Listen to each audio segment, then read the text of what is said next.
Oh, I guess we are live. To say we're live? Yeah, I guess we're live. Okay. So, I'm just waiting for Hammy right now. This is not a podcast or anything worth sitting and watching the whole thing. I'll tell you that right now. We're just going to wait for Hammy to chime in. And then when he does, we'll start talking green Jello.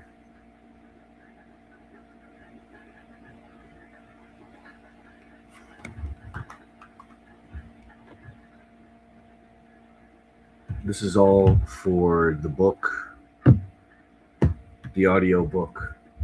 Not audio book, sorry. This is all for the book. Autobiography is what the fucking word I'm looking for. For Bill Manspeaker. And just waiting for Hammy to join.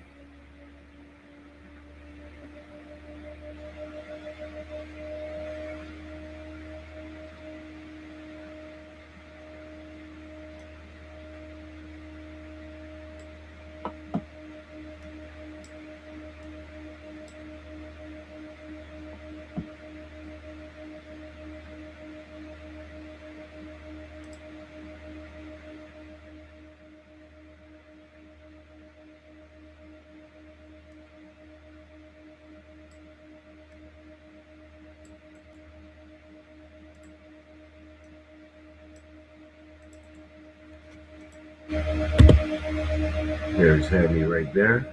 Okay, I'm giving him the link.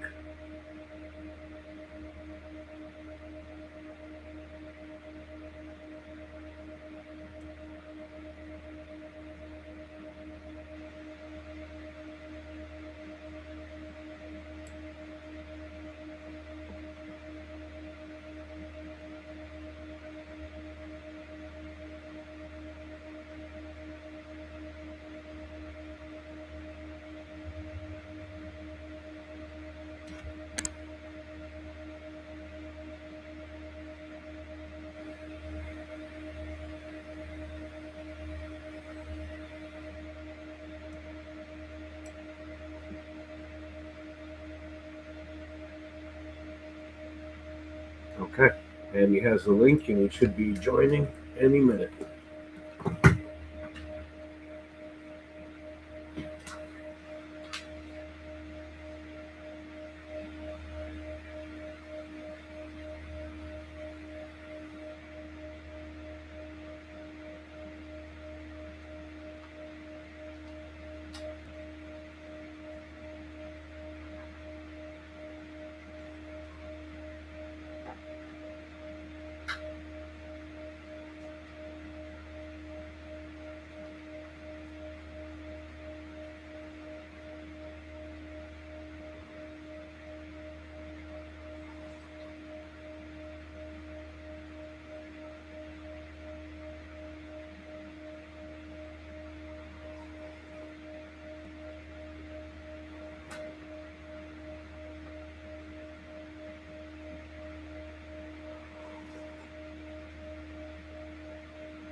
Here we go.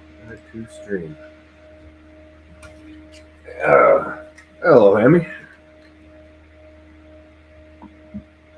I can't hear you. Is that my problem or is that? Let's see. Let's see.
So I don't even know if my voice is going out. I have no idea. I have no idea. Oh well, okay. I'm recording anyway, so I've got this going on. So yeah. So tell me first of all, I don't think I got your origin story. How you joined the band? How I joined the band? Well, it goes back about 42 years or so. The first band I ever worked with, I met this girl, and she introduced me to her brother who played guitar. Okay, cool. Fast forward about 30 years, and I'm living in Vegas, bored, and I start looking at my old friend. Well, all I see is this band called Monkey Face. I'm in a suit, and called it of the bands that opened up for us when we played there?" She's like, "Yeah, why?" Because I think the guitar player is one of my best friend's brother. And so I reached out to him. I was like, "Yeah, this is who I am. I think you guys opened up for us." So I was like, "I've known your sister for 30 years, haven't heard from her." And, reached out. And so I get a phone call the next day. It turns out it was him. And so they were playing in Houston at a club called DFE. So I went to hang out and wore a pig costume. And then the next time they came to Houston was at Minute Maid Park for a zombie walk thing. So you were one of the puppets? Like you got. I was hired to work that. And none of us got paid because the guy that ran the thing ripped everybody off. Oh shit. Okay. But he wrote Bill a rubber check, and he wrote Vanilla Ice a rubber check. And so that was like 2 days before I turned 50, so this was like 11 years ago. That was before you were in the band. So this was before you were in the band, though, right? Yeah. We considered that to be my first show. Why is that? So, because that way I could say I've done every single job that can be done for Green Jello. Oh. I started with lighting, and they were coming to town about a year later. And I'm like, "Hey, I want to play." And Jerry, the guitar player, was like, "Hang on a second." Called me back about an hour later, said, "We need a bass player." I'm like, "Cool." And so that's how I hooked up with the band. And then I got fired and then brought back in because Jerry and Erica weren't going to come and play if I was there, or if Lazy and Krusty were there, because they were told they can't go play with other franchises, because it was all franchises at the time. So wait, a certain franchise band wasn't allowed to play with another franchise band? I don't understand. Yeah. It's not that they weren't allowed, it's just it was frowned upon. What? It really depended on who it was. Why? Because there were some franchise bands that were better than others, and the one in Texas wasn't any good. Oh, so like they just didn't want other bands coming in and kind of taking over, sort of thing? Yeah. Okay. It'd be like having Billy Youngblood follow you around everywhere. So I'm trying to get the dynamic of that, because like up in Canada we only had the one franchise band, right? And like, yeah, right. we kind of had rules where if you're gonna come and play with us, you got to turn your instruments down and let the franchise band do the actual playing. Like, unless you came and jammed with us and we knew you didn't suck, Yeah, we knew you could play the stuff. Yeah. Yeah. So. But in Texas, it was originally one guitar player, one bass player, and one drummer. And if another drummer showed up, like when, are you familiar with Crash Karma?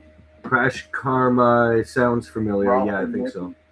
Mickey plays drums with nunchucks. They played on Fuck It on the Garbage Man Kid album. Okay.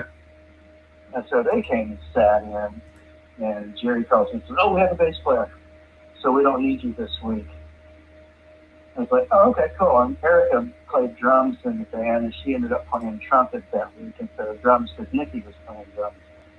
I was disappointed I couldn't make it, but that's okay, because we had a Saturday show that they couldn't make it, and so that was my fourth show. And that was the only show I was available to do that week anyway. Right. And so we started picking up members one at a time. We'd have like rhythm guitar players who would come and go. And then this big goofy kid named Casey's like, "Hey, I want to play Three Little Pigs. It's my birthday today." Well, he was assigned to number 705, and we taught him the songs, and he's been with us ever since, off and on. Okay. And so 2018, I got fired and then brought back in because I was really, really drunk. I was the reason why you can't get drunk before Green Jello shows for a long time. Oh, fuck. What'd you do? That was the night that I got really, really wasted. I still played the show just fine. But we did the Selena statue and put Bucky and the cow guy's head on the Selena statue. And, that was funny as hell, but they didn't know if I was in the right state of mind to do the next show. So, like, yeah, we're going to have this other guy play bass. I'm like, I was whatever, doing my puppets and all my stuff. What's the craziest thing you've seen happen on a show? Well, other than your typical girls showing boobs and almost getting naked on stage, pretty much when we inflated the Ronald McDonald at the gathering of the Juggalos, I'm standing behind him fixing my guitar because something happened and I couldn't start the show. And so I'm behind everything and I'm watching all this. Ronald goes up, the Juggalos went crazy. And then they stole him when he went crowd surfing. They stole a 25-foot fucking 100-pound inflatable. Yes. Yep. The guy just grabbed him and marched right off. I'm out at the sound booth messing with the sound and light guys and playing, getting in the tree, putting in the piano and turning me up. And all of a sudden, I see Ronald coming out there like, oh, what the hell is going on now? I'm like, he's on crowd surfing. Like, he's what? And I just watched. So Ronald went crowd surfing, and then he went off to my left and didn't stop. And I was like, what the fuck? I went back up on stage. At the Transylvania Fest, how the fuck? I still can't understand how those inflatables made it back onto the stage. Like, they... the Bucky, the Dracula. Bucky, like, I pulled back onto the stage. Dracula, though, I thought he was goner, like, for sure, right? Right. Yeah, all the Bucky inflatables actually belong to me. They don't belong to the band. Oh. So, if I buy them, it belongs to me because I never get reimbursed for anything. Right. Yeah. And so, if it's going to be my fucking beaver, I'm going to control what happens with it. And so, he started to go out again, and he wasn't completely blown up. And so, I grabbed him and reeled him back in and unplugged him. Well, it turns out he had a big hole in him, so I just sewed that up a few days ago. Nice. And so, yeah, it kind of pissed me off in Milwaukee when the one Bucky got so trashed, his face was torn off. Oh. And the America Fuck Yeah Bucky just disappeared. That was an $80 inflatable. Oh, man. He lived for 3 shows. What? So yeah, you said someone... The other ones, it's like when we say throw things back, everybody throws them back. And it gave us enough time to get everything cleaned up before the next band went on while we were playing the anthem. Ace was cleaning everything off the stage. It was great. How'd you know about Green Jelly? Were you like a fan of theirs back in the day, or did you just kind of discover them later on? I knew Three Little Pigs. I never saw the video until like 2015. That's cool. Okay, cool. That's never anyone's story. Z-Rock. On what, sorry? Z-Rock. Z-Rock. It's a syndicated radio station. Okay. Nothing but heavy metal. Oh, cool. Probably the greatest radio station ever. So you heard it on there, and that's how you remember it, and then that's... Yeah. So, okay. But you didn't, like, you didn't grow up with the song. Like, it wasn't a staple of your childhood or anything like that. No, I'm 61 years old. Right. So I was almost 30 when the song came out. Right. And I thought it was the funniest fucking song. See, that's so cool, because that's not a lot of people's origin story. That's interesting. Everyone's like, oh, I was a little kid, and I remember this when I was a kid, blah, blah, blah, that sort of thing, right? But yeah. No, that's fucking wicked. No, I remember in my car and riding down in my ex-wife's car, riding down with her and my nephew to go get my car from the transmission shop, and Green Jello came on, and my nephew's just laughing his little ass off. And he is 36 now. He'll be 36 in a few days. Wicked. And so yeah, he's like the perfect age. He was like 3 or 4. Which like, I'll never forget sitting in that fucking parking lot with you in that van. I think it was in Spain or Poland still. And you flipped a coin. You're like, I'm either going home or I'm staying. And you flip, like, we were all pissed. It was I can't remember exactly what the situation was. I think it was a hotel thing or something. But we were like, this It is was the just hotel thing. okay. Yeah. All right. Then you remember. And you flipped a coin. And I've never actually watched someone do that, like make such a huge life decision over just flipping a coin. And it was so natural for you to just go, oh, I guess I'm staying. Like, Yeah. I don't consult the Magic 8 Ball anymore because 5 different times in a row it said, sure, drive out to Oregon and get your stuff from Robbie. Because I had to leave my stuff on the short boats. And I'm like, oh, you can get stuff back in January. Hmm. And so Magic 8 Ball said, yes, I'm point yes. Yes. Most likely. I'm like, motherfucker, did you ever tell anybody no? Point yes. And they never told me no once, but 3 out of 5, gotta go with it. It's coin flip. Coin flip's final, man. That was wild. Have you ever? Is that the first time you were like that frustrated in like touring with the band that you're like, just fuck this? No, there's been many times. Really? Yeah. You have to remember, I'm a concert lighting director. I've toured with Tina Marie, who's closely associated with Rick James, who died 24 years ago today. I've toured with bands like Dirty Honey and Steel Panther, Mm-hmm. and many others in the past, in a few days of Filter. And so, Green Jello is like a local band that just happens to play nationwide. Actually, worldwide now.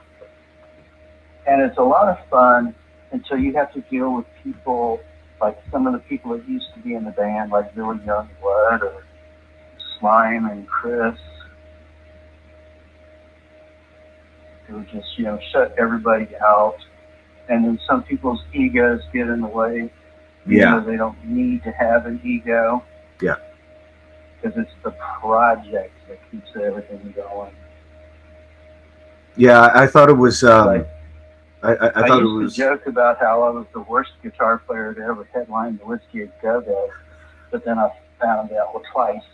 Then I found out Johnny Depp and Corey Feldman had done it too. I'm like, well, fuck. So you're in good company then, as far as shitty yeah. guitarists go. Yeah. Cool, man. All right. Yeah. Unless you got any other like wild stories I haven't heard or anything. I like the idea of the story of the guy that ran off with Bill's check there. But Yeah. I don't know. I guess that's the end of that. The guy ended up paying 300 people at this thing, and it was at the stadium where the Astros play. They had a thing set aside. We probably had maybe $30,000 worth of production equipment out there, and I was $400. The sound guy is one of the best in the world. He was $500. The stage manager I've been working with for 30 years, he was $500. The stage hands were $200 each. The company lost their asses on that one. Wow, man. Shit. That's but yeah, so Vanilla sad. Ice came in, and this one girl thought that, there's a stalker alert. Everybody thought it was for Vanilla Ice. It wasn't. It was for Bill. Because What? apparently the girl that I replaced as bass player is a stalker, and she was going to kill Bill. What? Oh, you haven't heard of Tiffany the Stalker, have you? Tiffany the Stalker? No. Yeah, this chick was absolutely batshit crazy. Bill's cousin hooked her up with this photographer in LA, made her pay $1,500 for a headshot. told her she was going to be the star, and she figured out she got ripped off, and all sorts of crazy shit happened. And so she was going to take it out on Bill. And so we had a stalker alert. Oh wow! No, I didn't hear about any of that. Yeah, it was like 2014. Wow, it was a long time ago, fucking 12 years ago. Jesus. Mm-hmm. All right, man. Well, great hearing from you. I'm gonna take a break here before the next person comes in, and yeah, that's awesome. I'm gonna take these. Did you stop recording? I can stop recording right now. Yeah, I'm still live though. Stop. Yeah, stop recording. Hold on. I'll turn the mic off. 1 second. I'll pause this. Hold on 1 second. Okay, that's paused. Let me.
And I'm back live again. Okay, cool. Thank you very much, man. I'm gonna take a bong break, and then I'll get to the next person here. Thanks, Hammy. I did. Talk to you later. All right. Cheers, buddy. Bye-bye. Bye. All right. That was Al Williams. And who's up next? Let's see. Dun, dun, dun. We have Rosie up next. Rosie. In 5 minutes.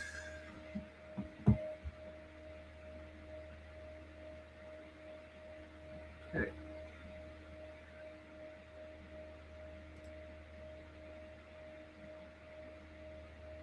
How do I change this? I'm still figuring this shit out. Anyway. Yep.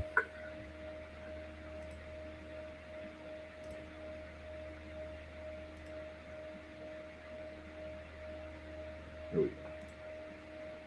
All right, I'm new to this. And while I wait for Rosie, I'm going to make myself another massive coffee. Keep this recorder going.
Rosie says she's kicking the kids out of the room right now, and then she'll come and join us.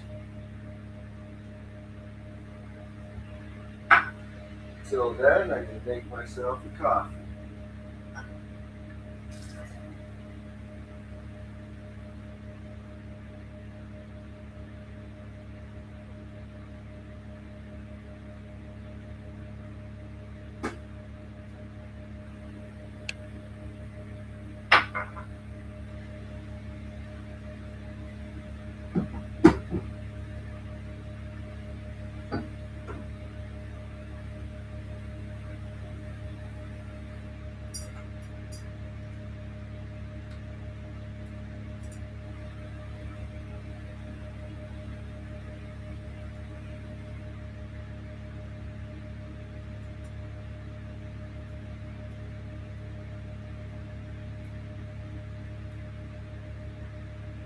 If anyone's tuning in right now, what this is all about is I'm just interviewing everyone from Green Jelly so I can transcribe it and then put it in Bill's book.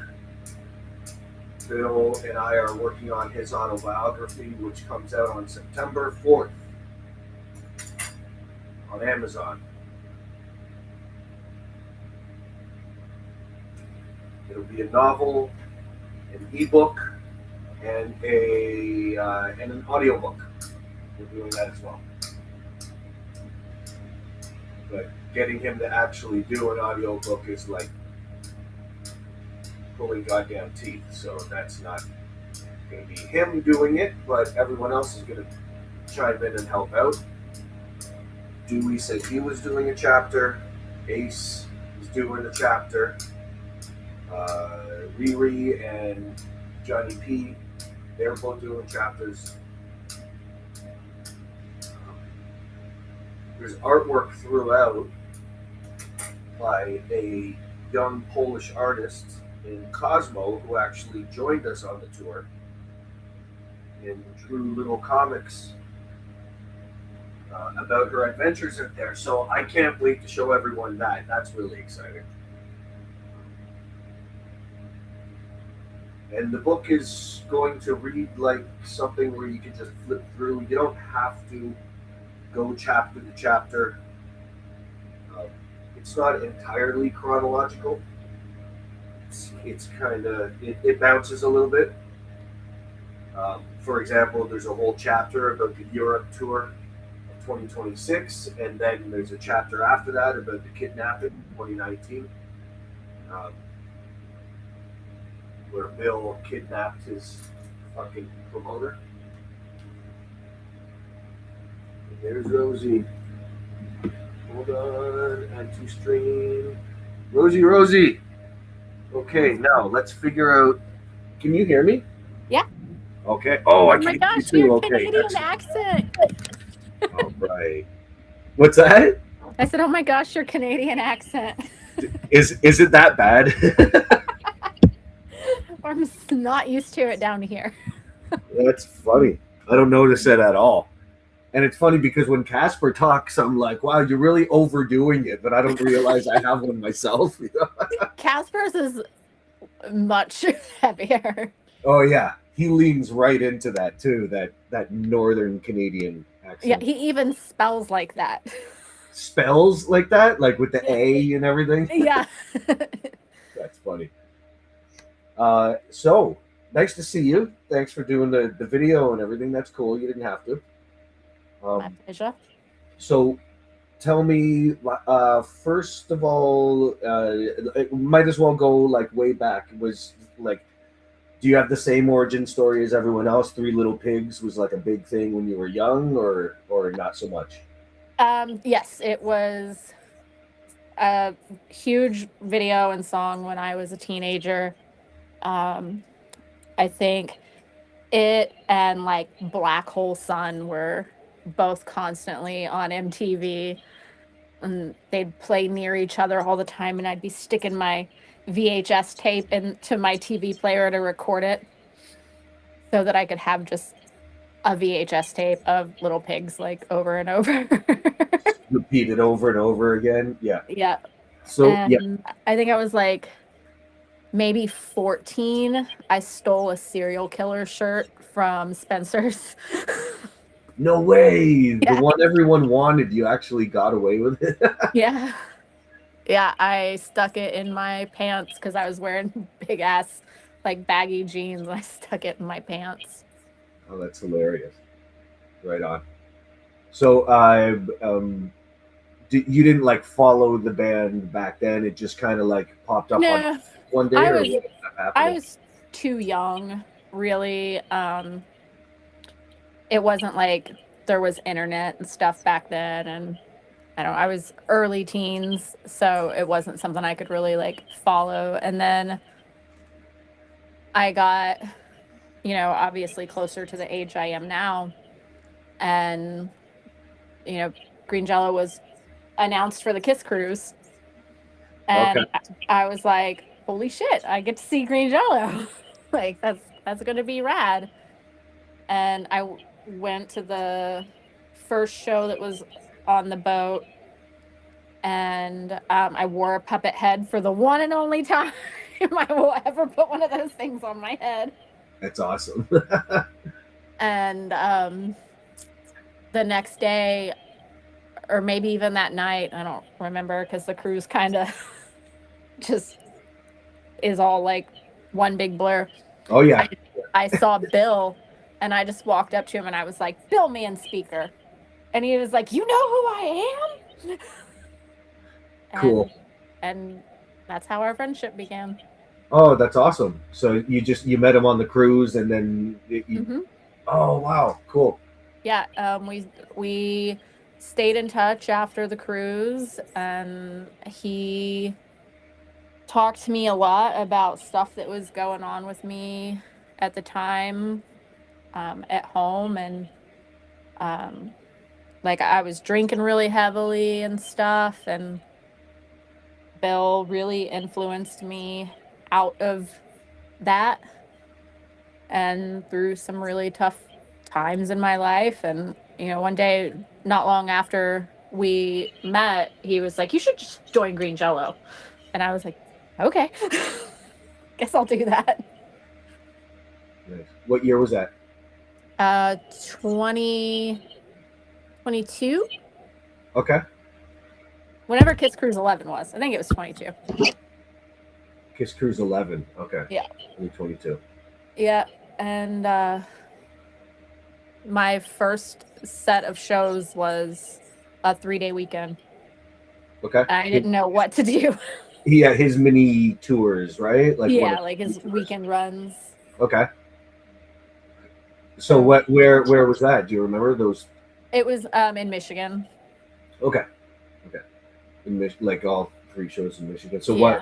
what was that like? Was Um it was super fun. I didn't really know what I was doing. I'd worked with a lot of bands in the past, but I'd never been in a band.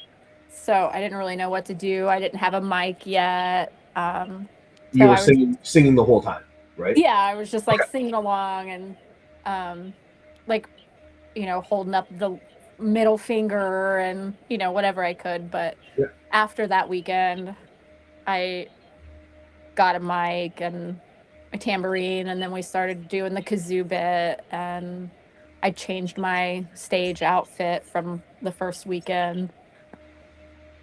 Okay. Yeah, I remember in Toronto when you showed up, you definitely had your groove. Like I don't know how many shows you had played up until that point, but you went on stage, you knew exactly what your cues were. Nothing Hmm. looked like, you can tell when there's a new member and Yeah. it's a little bit awkward because they miss this or that. And it all becomes part of the fun and part of the show and everything. But Hmm. you were like right on, and as soon as the show was done, you knew exactly what to do, where the cleanup was, and priorities, what needed to, puppets first, pool noodles later. Like Yeah. I saw that you were almost like kind of not really running the show, but if anyone was going to follow anyone, it would be you because you seemed to know everything that was happening. So, Bill um, trained me well. yeah, actually, in fact, that's what was going on because I felt out of place because I used to be in the franchise bands, and then I watched you guys play, So Mhm. then after the show, I'm like, how do I help? And that's actually, I was watching you going, okay, I'll just do what Rosie's doing, right? Aw. Yeah. Thanks, Rob. So like, how many shows do you think you've played, like in total? Probably only like 50. It's still a lot. Well, I did that whole first tour with the bus, and then I've done a bunch of weekend runs. I haven't done as much lately because the boy that just broke up with me was like my priority. Okay. Yeah. Sorry to hear that. So, that was my focus for too long. And now I'm looking forward to getting back into my musical misadventures with Dad and the crew. That'd be great. Yeah. Yeah. He's got a lot more shows coming up. So Yeah. Yeah, we what's have the, Music is Art next month. oh, that's next month. Yeah. You should come down for it. I can't come to the States, unfortunately. Ooh. Yeah, I'm not allowed in America. Oh, look out. Scary me. I Oh know. God. So stupid. It's the only reason I'm not touring with him. Otherwise, like when he said he was going to Europe, I'm like, I'm there. Europe will allow me. That's America won't. silly. What's the craziest thing you've seen, like that you've witnessed with Bill, um, The or not even just craziest? with Bill, but like a lot. There's a lot of crazy Lazy D stories, which I love hearing. So like, it really doesn't like anything with green Jello, like something crazy that you There's saw. always a lazy flipping a car or Right. getting lost in another country. Um, I'm gonna smoke a bong while you're telling me, but I'm listening. You gotta tell me. okay. So in May, I did a 3-day run with Bill and Jella, and we had stopped at the dispensary, and I got a bunch of gummies, like 100 milligram gummies, Okay. and I gave Bill half of one, and Jella's like, Oh that's no. gonna that's gonna knock you out, dude. That's gonna knock you out. And Bill's like, meh, meh. And he was like, give me the other half. So he ate the other half, and like I ate a whole one, but it knocked him right out. And the next day he could not wake up. He assembled like a bed in the back of my van out of boxes and pool noodles and just slept the whole day. And he's like, Rosie, Rosie, what have you done? This is the most stoned I've ever been in my life. What is happening? Oh my god, that's hilarious. And when we got to the show the next day, we played it, and it was really short, and the owner of the venue came up to me afterwards and was like, Rosie, why was that set so short? Bill was already back asleep in my van. Oh, are you serious? He still hadn't come down from it. Oh my god. So getting Bill the most stoned he's ever been in his life was probably one of my favorite stories. Oh, that's hilarious. Yeah, because he doesn't usually do edibles, right? So Right, he doesn't at all. Or what else? Oh my gosh, I was talking to Dewey earlier. I was like, I don't really know what to say since we're doing this is from Bill's perspective. not necessarily. I mean, it's just. I mean, the way it's going to be written into the story is it's going to, be from Bill's perspective of your story, basically. So it's like, one time Rosie told me this, I didn't even know. Or something. Rosie told me not to eat an edible. Yeah, well, it'll be something like that. Like, I never do edibles, but one day Rosie said do it, and I went, all right. Like it's just, Bill takes his stories and he makes them entertaining, right? Like, Yeah. a good example was we were done the Transylvania Fest. I had to buy drumsticks. And I've got like really cheap drumsticks. I didn't give a shit about them. Mhm. But we went out there, and on the fucking second song, the stick snapped in half, like the brand new stick. And I'm telling Bill, and he's like, when you tell that story, it happened on the first song. And I went, no, it was the second song. He's like, no, you say first song. It's a better story. He's like, no one knows the difference, and it doesn't really change much. I'm like, okay, I guess you're right. Bill loves making the stories be more good for television. Right. Yes, it's good TV. Exactly. Good So TV. Like on the bus when I was drinking the yellow Gatorade, and he posted a picture of me and said I was drinking his pee bottle. Oh, that's... And that post got so many comments and shares. So because I didn't see that post. Tell me about that. What happened? Like, give me what happened there. So when the beginning of the bus, we just had like an L-shaped couch and a cooler. And me, Bill, Jello, Kurt, we're all living on the bus. Just a couch and the cooler. But I had packed like a ton of Gatorade from Sam's Club so we'd have stuff to drink. And one morning, like, we woke up and it was like probably 100 degrees outside. I think we were in like Arizona or something. And I'd start drinking one of my Gatorades. Like, right as I wake up, my hair is like gigantic and totally like just everywhere. And I'm like wrapped in blankets. And I'm drinking this yellow Gatorade. And, you know, next thing I know, Bill's got a post on Facebook of me with this yellow Gatorade. And it's like, I told her, hi, bub. Hi, cheese. Hi, cheese. He said, I told her not to drink the yellow Gatorade. That one's piss.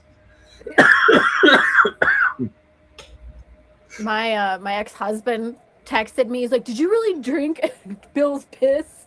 Oh, that's awesome. No.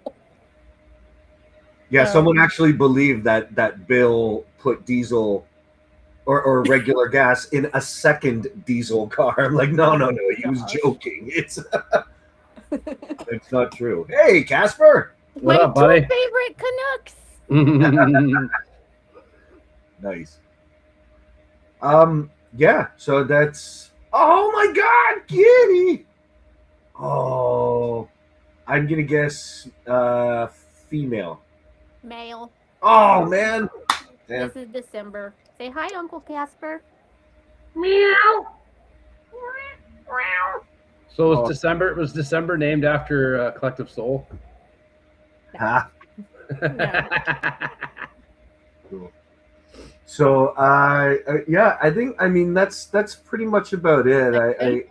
Yeah, unless like you could, if there's any other crazy things that you witnessed or any Not with Bill.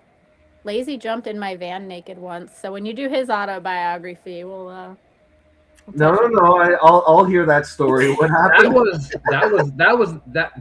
That night that Lazy did that was the night that I almost got arrested taking Bill to the airport. It is. Lazy was on shrooms. Oh, that night. Yeah. At this campsite. I slept in my van and everybody else was in this cabin. Lazy pissed the bed. Took all of his clothes off. Scene Loke threw him out of the cabin because he was wandering around naked and couldn't find the door. He threw him out of the cabin and locked the door behind him so he couldn't come back in. And I'm dead ass asleep, and Lazy, naked, jumps on top of me on my air mattress, and he's like, "Is this home? Is this home?" Is this home? He's like, the side of my van said, "Lazy D sucks" across the side of it. At that moment, he's like, "I saw my name and I thought it was just calling for me." Oh my God. But when he woke up, he had all of his bedding, like the sheets from his the cabin, and stuff spread out across my van to try to dry, so that the campground wouldn't know that he pissed That all he over pissed the all- bedding. Oh my god. So yeah, that's my favorite lazy story. It's a great lazy story. Cool. all lazy stories are great stories. All right, cool. All right. So do I just hit the little leave thing? Yeah. Okay. And then we're good. Cool. I'm All gonna right, hang well- here at Kasper. It was great to see you, Rob. And Cheese, I will see you in Couple like weeks. 2 weeks. 3 weeks? Maybe, whatever the 29th is, yeah. All right. Cool. Bye. Bye, Rosie. Thank you so much. All right. Yo, buddy. What's up, eh? Hey, it's become a hijack. I like it. Right. I can see you from my apartment. You can see from your apartment. Actually, no, you can see my place from your apartment, probably. Yeah, I probably could. Eh? Go flash a light. Let me go see. Shoot a laser at me. Frickin' laser, eh? Do I have any stories that shit? Let's I know we covered a few in the van. Yeah. So, Those ones we already covered. yeah. Those are actually already woven into the book right now. Okay, perfect. Yeah, what I'm doing now is kind of doing like a after the book kind of thing. Like like these are all just kind of stories that people told me about, and as if it was like, instead of me sitting here, it's Bill sitting here, and you guys like talk about stories. Yeah. I kind of figured that. I was like, wait a minute, didn't I already do my stories? Yeah. So just like anything else, anything extra. I mean, like even like the shit that happened in Poland or In Europe. in Europe, like your experience out there. I'm gonna pack a bong, but yeah, tell me about your time and tell me about how it was. Yeah, if I can remember. Right? Fuck. Yeah, I don't know. Not much fucking. I mean, a lot happened, but the question is, do I remember what happened? No. I mean, I was pretty drunk every day. I had someone had to take lazy spot up until Doig decided to take over in Romania. But Yeah, I thought that was the last night, eh? yeah, that was the last night. But that's a story for him to tell. I'm not gonna tell that one. That's he can tell that one. I can tell the beginning half of that because I was with him before he passed out. Yeah, because we had to take off that night. So yeah. why don't you tell me what happened there? Oh yeah, that's don't. Yeah, we'll go into that. All right, I'll come over for some coffee. Yeah. We'll Actually, deal I'm with that. doing coffee right now. No, my version of that story isn't as funny. Cosmo and I were like filming him the whole time. He was just making us fucking laugh the entire time. Like, because again, Doig is a very quiet, I know. guy, the way he used to be, right? The way you and he used to be like very, very quiet, shy, and then all of a sudden you get the green Jello and you get some moonshine in you, and you're crazy. In what was it? Panama Beach City, Florida. We were it was biker week, and we go to this bar. We start drinking, and of course, everyone is buying us shots. We turn around. People are just giving us beer. We're fucking hammered, and me and Doig were kicked out of that bar. We got kicked out of a biker bar for being rowdy. For being little Doig in his little shell got booted for being rowdy. That was another very cool fucking thing, is like, and we laugh about it the whole time, but like out in Europe, you were like absolutely shameless with just going places and going, "Hey, we're a band," and then next thing you know, we're getting handed 1,000 shots, and every time I would say like, "Where did all these drinks come from?" Oh, Kasper hooked it up.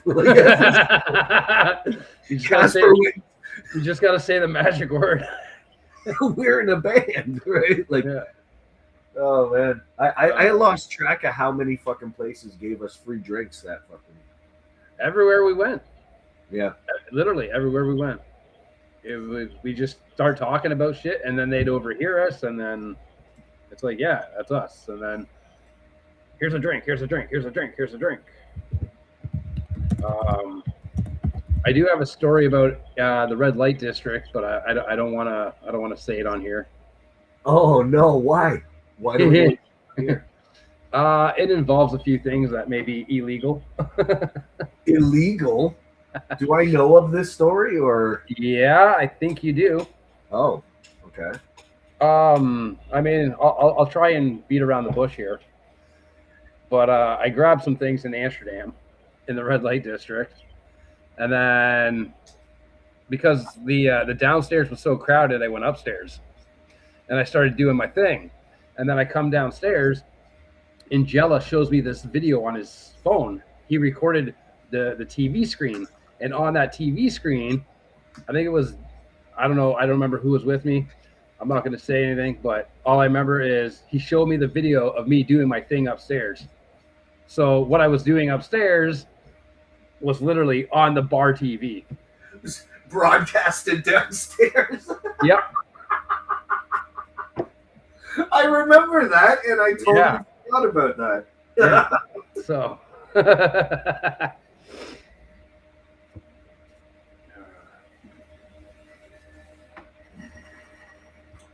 Yeah, that's fucking hilarious. Oh my god. I gotta see if he still has that video because I want it. I just want it for shits and giggles. Oh yeah, that's right. It'll still be on his phone, probably. Yeah. Oh my god, that's fucking hilarious. Yeah. So. Yeah, you were in the car when the pool noodles went flying off the roof. Oh yeah, I climbed up. You know how there was like that big hill? Yeah. I had to go piss, right? So Yeah. I'll climb right up to the fucking hill. I'll take a piss, and as I'm coming down, I'm like 3 feet from the bottom, and then I fucking miss a step, and then smash right on the concrete. I was this close from making it fucking down the hill, and I just fucking boom shakalaka. Tore up my knee pretty good. Oh, was that when that happened? Yeah. Yeah, okay. I fell like right on the fucking gravel. Bill was up on the roof of the fucking van strapping pool noodles. Yeah. I don't know. I think we lost like maybe 4 or 5 before we realized that we gotta pull over. What about the heat wave at Basin Fire Fest? That was fucking scary. Yeah. So actually, I dug into this because it said it was the hottest day recorded in Prague history. But I fact checked it, and it wasn't. Oh. No, the hottest day in Prague was like 41 degrees a couple years ago. Oh. So 41, that's it? 41? 41, yeah. I guess it doesn't get that hot over there. Well, it must not, because nobody in Europe has fucking AC. Yeah, they'd be dropping dead. That's right. I mean, when we get heat waves of 44 here, people in like Colorado start dropping dead. But I mean, not. Well, even Toronto has its old people drop dead in the heat. Yeah, happened but many times. Those are like extreme heat waves where it's like 47, 48. Yeah, and our heat in Toronto is different because of the fucking the GM plant and the steel plant in Hamilton. Like it's all like pollutionized heat. Yeah, that's true. Dry. It's not like going to Alberta and being hot, right, and catching on fire or anything. But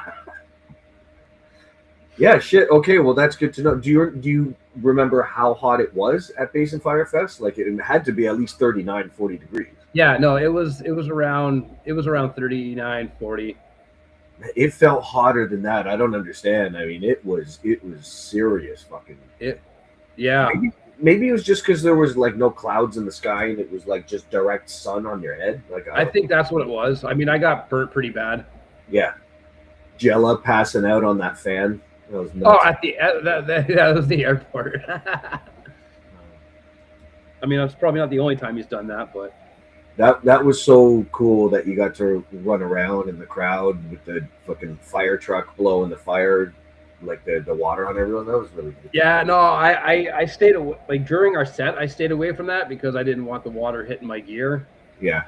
But definitely after, it was definitely refreshing, and I kind of wish I had a waterproof wireless and a waterproof guitar so I can just fucking get blasted by a fire truck while playing. Right.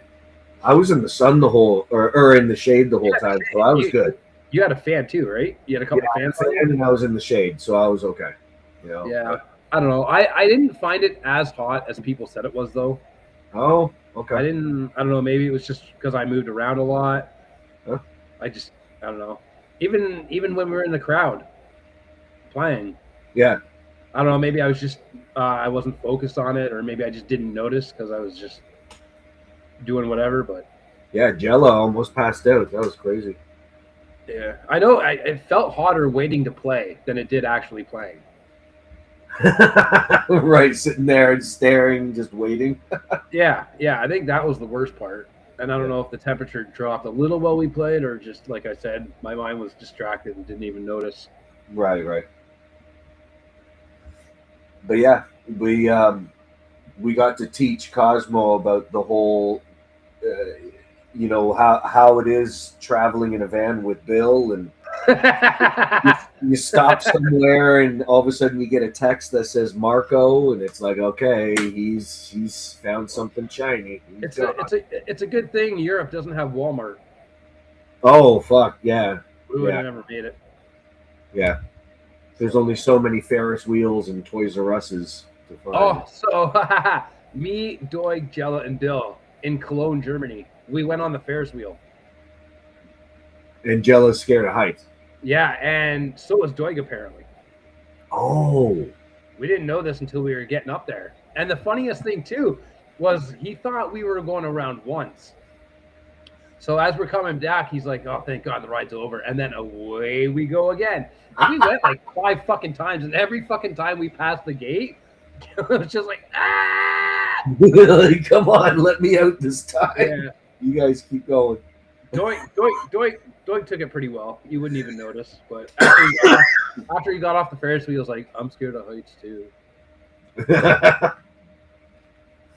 Yeah, he started going towards the Ferris wheel, and I didn't follow him because I'm like, oh, there's, he's not actually going there. But yeah, I should have fucking known he was actually going to the Ferris wheel. Yeah, we went up, and it did get a little shaky going up. But once you hit the top, yeah. You can see the door kind of just shaking a bit, but it was just, I guess, the wind. And once you got to the peak, it was fine. Okay. But it was just funny watching Jello just kind of, meh. And it was even funnier just going around the third time. I don't know. By the 4th, 5th time, it was kind of like, okay, I'm done. Right. But no, a great view of the Rhine River and all the fucking architects, the churches and shit. It was a fun ride. Yeah, fuck. I'm wishing I was there, but at the same time, every dime I was trying to save out there, right? And I remember thinking, like, that's an admission fee I just don't need to spend right now. Yeah, I know. I had those thoughts too, but I'm like, when in Europe, right? Like, when am I going to get to do this again? Like, yeah. So I just said, fuck it. So you're heading down for another tour soon? Michigan. Okay. That's not this weekend, but the next weekend. We got a show in Morinci. We're doing Michigan Metal Fest. And then I think Hobart, Indiana. Wow. Holy shit. Okay. Good for you. Yeah, the boys are in Carolina this weekend. Oh, wow. Yeah, So any other crazy stories? I think you got all your crazy stories in. Yeah, you know what? I was pretty fucking tame. Yeah. I was pretty fucking tame that trip. Yeah. Although I did I like going into the corner store, and you can get like a Heineken for $1 and just pop it open, drink it on the street. That was the coolest fucking thing. That was really neat. Yeah. I thought it was going to be like that with weed. You go in, you get $1 joint. Go outside, smoke your joint. I don't know. I didn't. I thought Europe was I thought Europe would have been more liberated with their weed laws. Well, when you look at like what they have on the reserves in Canada, where you just go and you can buy a bag of fucking joints for $20, like that's kind of what I was expecting. Like, it's not the greatest weed, but you know, But it worked, right? Yeah. I don't know. Amsterdam was kind of, for that it was a little boring. So Yeah. I definitely had fun with the red light district too. that was weird. Yeah, that was fun. Holy fuck, that was fun. It was fun teasing the chicks in the window. I would go up to them pretending I'm interested and just be like, no. Oh yeah, no. And they walk away. Oh, that's hilarious. Yeah. I didn't think it would be so small. Oh, I expected it to be. I mean, I think Toronto's small.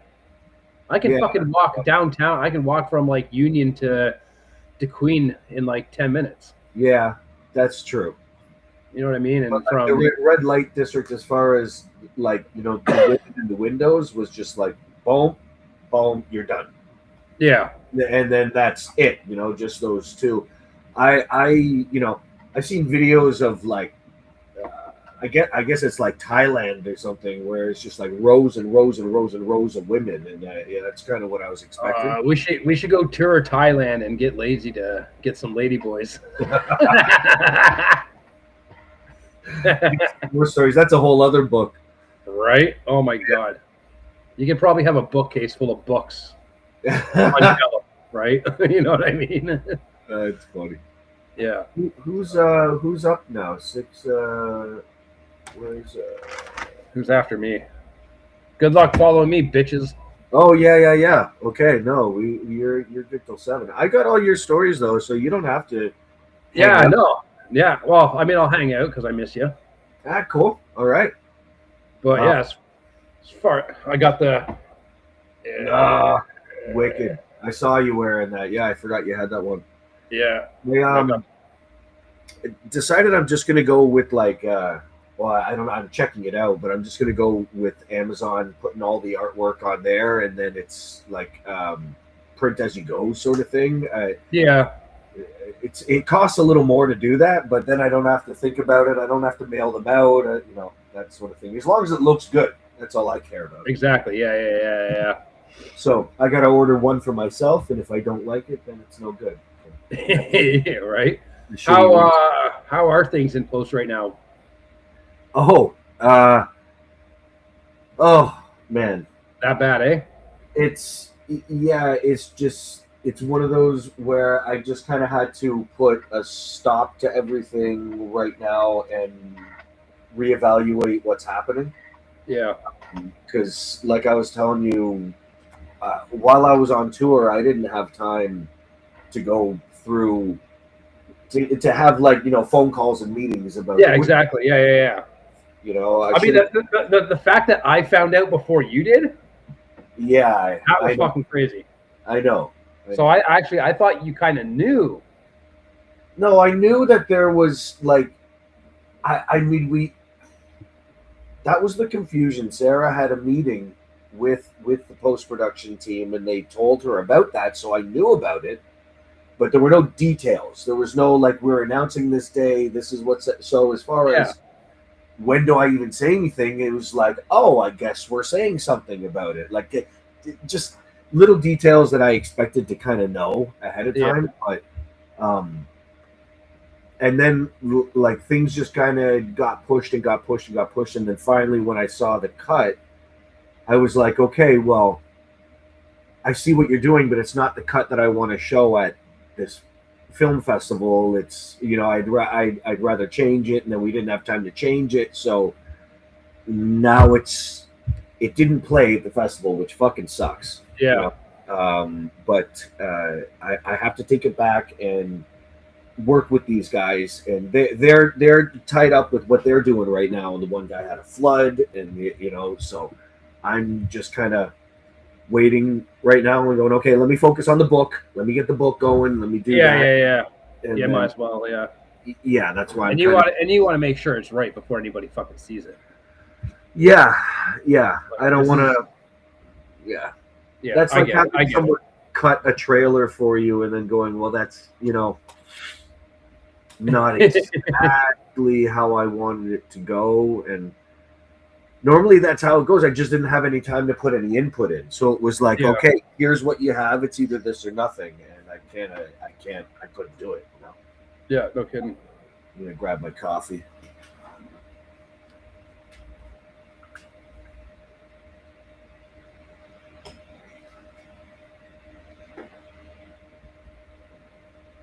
Trying to think of some crazy stories. Oh, that's what I'm doing right now while you're getting your coffee.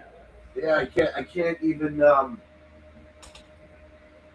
mean, those goddamn tours just go by in a blur, Right?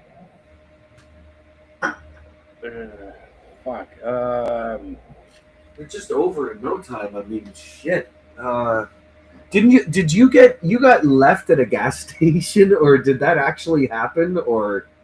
Are you talking about a dip? Not in Europe. Not in Europe. No, there was another. Okay. So yeah. It was me, Hammy, and Robbie. We were traveling together, and this was New Mexico, Colorado, New Mexico. It was that tour, and this happened twice. Once at a Waffle House, where they thought I was in the car already, and they started driving, but I was able to flag that down quickly. The second time, we stopped off the highway to take a piss and shit, and I was like, I got to rip out for a dart. It's like, okay. And then it was so hot that I took my sweater off, threw it in the car, shut the door. They thought I got in. So they started taking off. And they were gone. And I had to call Hammy, and he's like, why is Kasper calling us from the back seat? Well, guess who's not in the back seat, bud? Oh my god. That's fucking great. Yeah. Oh my god, that's a total Home Alone thing. Yeah, stranded in New Mexico. Whoa, on the side of a highway. Nothing for miles. And the next exit wasn't even for another 5-6 miles. Holy shit. So at least 10 clicks. So they had they had to turn around and come back. Yeah. That's what happens when you're a smoker and you're traveling with non-smokers. Yeah, they don't know why you're getting out so many fucking times, right? I think me and Kurt are probably the only actual smokers in the band. Okay. So when we did the North American run in 2024, he was on the big bus, I was on the short bus. So whenever we would stop with each other, both of us would just like get off the bus and fucking rip darts together, and we bonded really well over that. Yeah, cool. But it was just like dart. So it's fun to have someone to smoke darts with, but yeah, you got to experience the bus tours, and there's yeah. So how actually that planned out too is I was originally supposed to be on the big bus, and as I'm flying into Calgary, I'm starting to land, and I get a message from Lazy. He's like, "Hey, we're in Calgary. Where are you at?" I'm like, "Well, I'm just about to land." It's like, "Cool, we'll pick you up." So that's how I got on the short bus. So Robbie, Hammy, and Lazy all picked me up on a short bus at the Calgary airport. Wicked. So I went from being on the big bus originally to being picked up on the short bus, and I fucking love it. I love the short bus. It is fucking good. It's a good fucking time. Given a choice, would you be on the short bus or the big bus? A short bus. Yeah. Why is that? I don't know. It's just something. I don't know. I don't know really exactly, but just something about it that's really fun. And like my first bunk, I had that much room to sleep. So that's I had 7 inches. Yeah, I couldn't really turn over, and I had to climb up. I ripped a few pair of pants doing that, but Jesus. So you're squeezed in, like you're saying. Yeah, I'm in a coffin. Wow. Yeah. Oh. Oh, I would be too claustrophobic. Yeah. You And then, can't- that's crazy. I mean, you can. It's just kind of hard. But I stole Lazy's bed on the second tour, Oh, okay. and Doig, who's bigger than I am, Yeah. was up there. Oh, So shit. now that's the rookie. That's the rookie fucking spot now. Right. Yeah. So if you're new on the short bus, you're gonna be put up there. So you got a fake speeding ticket, eh? Yeah. Well, here's the thing. Like, if it came from the government of Romania, definitely suspicious. But it's the rental car company that sent me the thing. Right. And they're like, you, in your contract, you sign that you pay for all speeding tickets or violations and shit. And I kept calling them out on it. And I don't know. Nothing's come out of my card yet. But apparently we were caught speeding going from Romania to Hungary. Like right when we crossed into Hungary. Right. Doubt that very much. That's another thing too. That Euro pass that I had to buy, that was a fucking scam. Oh, really? That had to have been. Like, why wouldn't we be able to go to Romania? There was no border. That Euro pass. No one at the border ever asked for a Euro pass. So I don't know. There was nobody even there. We just fucking drove through. Exactly.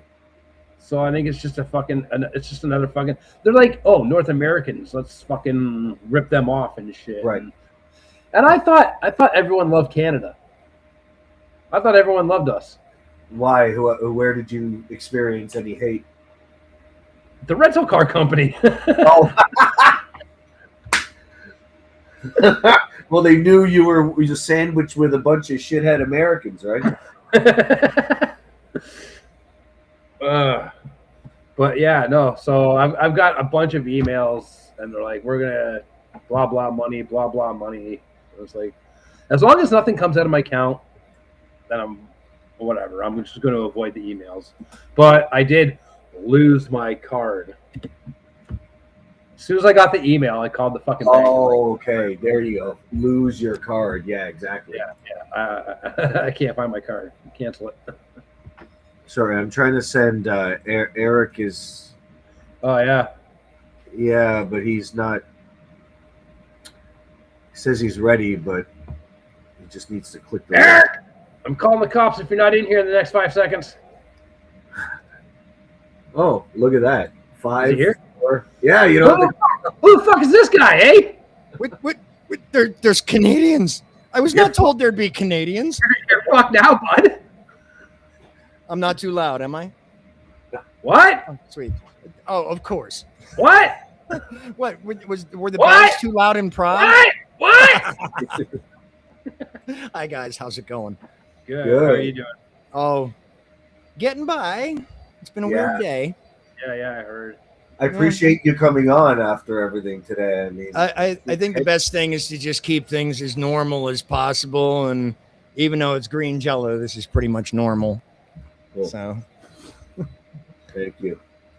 All right, so I'll leave you two alone to ooh, do your thing, if you know what I mean.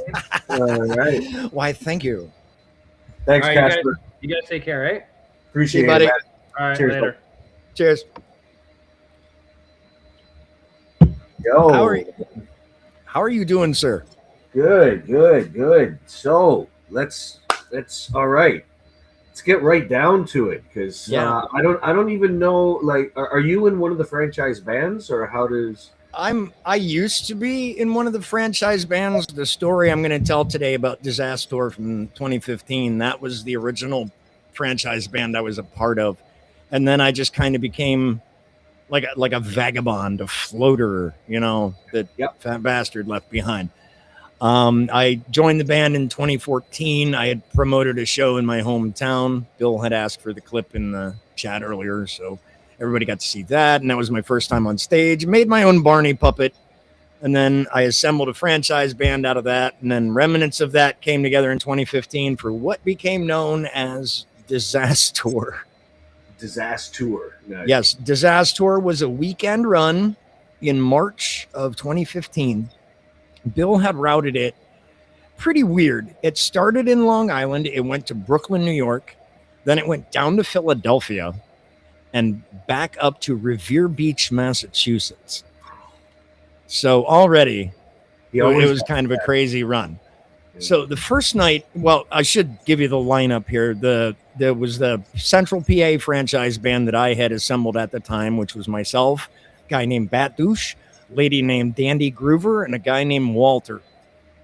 And then as the weekend progressed, we picked up members of Jello at the time. We picked up, I think at first Kurt Doble joined us, and then Psycho Destructo. And then Deugenstein joined us at one point. I think we picked him up in New York City the second night. And also with us was Cheech, may he rest. And we all descended upon, first it was Long Island, and nobody really remembers what happened that night because it was a good night. It was a good show, good crowd. Nothing out of the ordinary happened. The out of the ordinary stuff, where it got its name, Disaster Tour, started the next night in Brooklyn. We show up at the venue. All the lights are on, the house lights, brighter than the sun. And there's 6 people there, and the promoter tried to handbill $60. He had only sold 6 tickets. So Bill decided to take off, which I don't blame him. He didn't get paid. And the remainder of us that were there decided to play the show. And, you know, we announced ourselves, hey, we're the franchise band members from Pennsylvania and Massachusetts. What's going on? And we still played the show, just without Bill. So to the 6 people. To the 6 people. Yeah. Basically, Psycho and I took turns on vocals, and that was one of the first nights I had done vocals for the band. And then the next night, wow. Wow, you think that's great? Here we go. Are you ready to hear the tale of the Bada Bing? The tale of the Bada Bing. Okay. Yeah, there was a club. What instrument do you play? I'm usually I do a lot of stage management stuff like crowd control, helping the puppets get on stage and off stage. Yep. And then starting during this tour and then increasingly in later years, I took on a backup vocalist role. Gotcha. Okay. Because any other time I can be a vocalist. And sometimes I play bass. Like if Peavy gets up or if Kasper gets up to sing a song and they're not playing bass anymore, they'll hand the bass off to me and I'll play bass while they they do their front stuff. But anyway, the next night of the show is where it really falls apart. The Philadelphia show. It's the Bada Bing is the name of the club. Now the setup here is 2 weeks prior. The 2 owners of this club had a falling out, and the remaining owner fired everyone that the other one hired. Oh. Yeah, but he still honored the booking for our show. Now, this was where it got weird. First of all, we're playing it's a pizza place, basically. Okay. And we're playing in this upstairs room. And there's no PA system whatsoever. The owner of the bar had to call these 2 guys who just straight out of the extras casting for Jersey Shore. And these guys bring, you know what a Fender Passport is? No. It's a small PA system about the size of a suitcase. The speakers come off the sides, and then the center is the amplifier.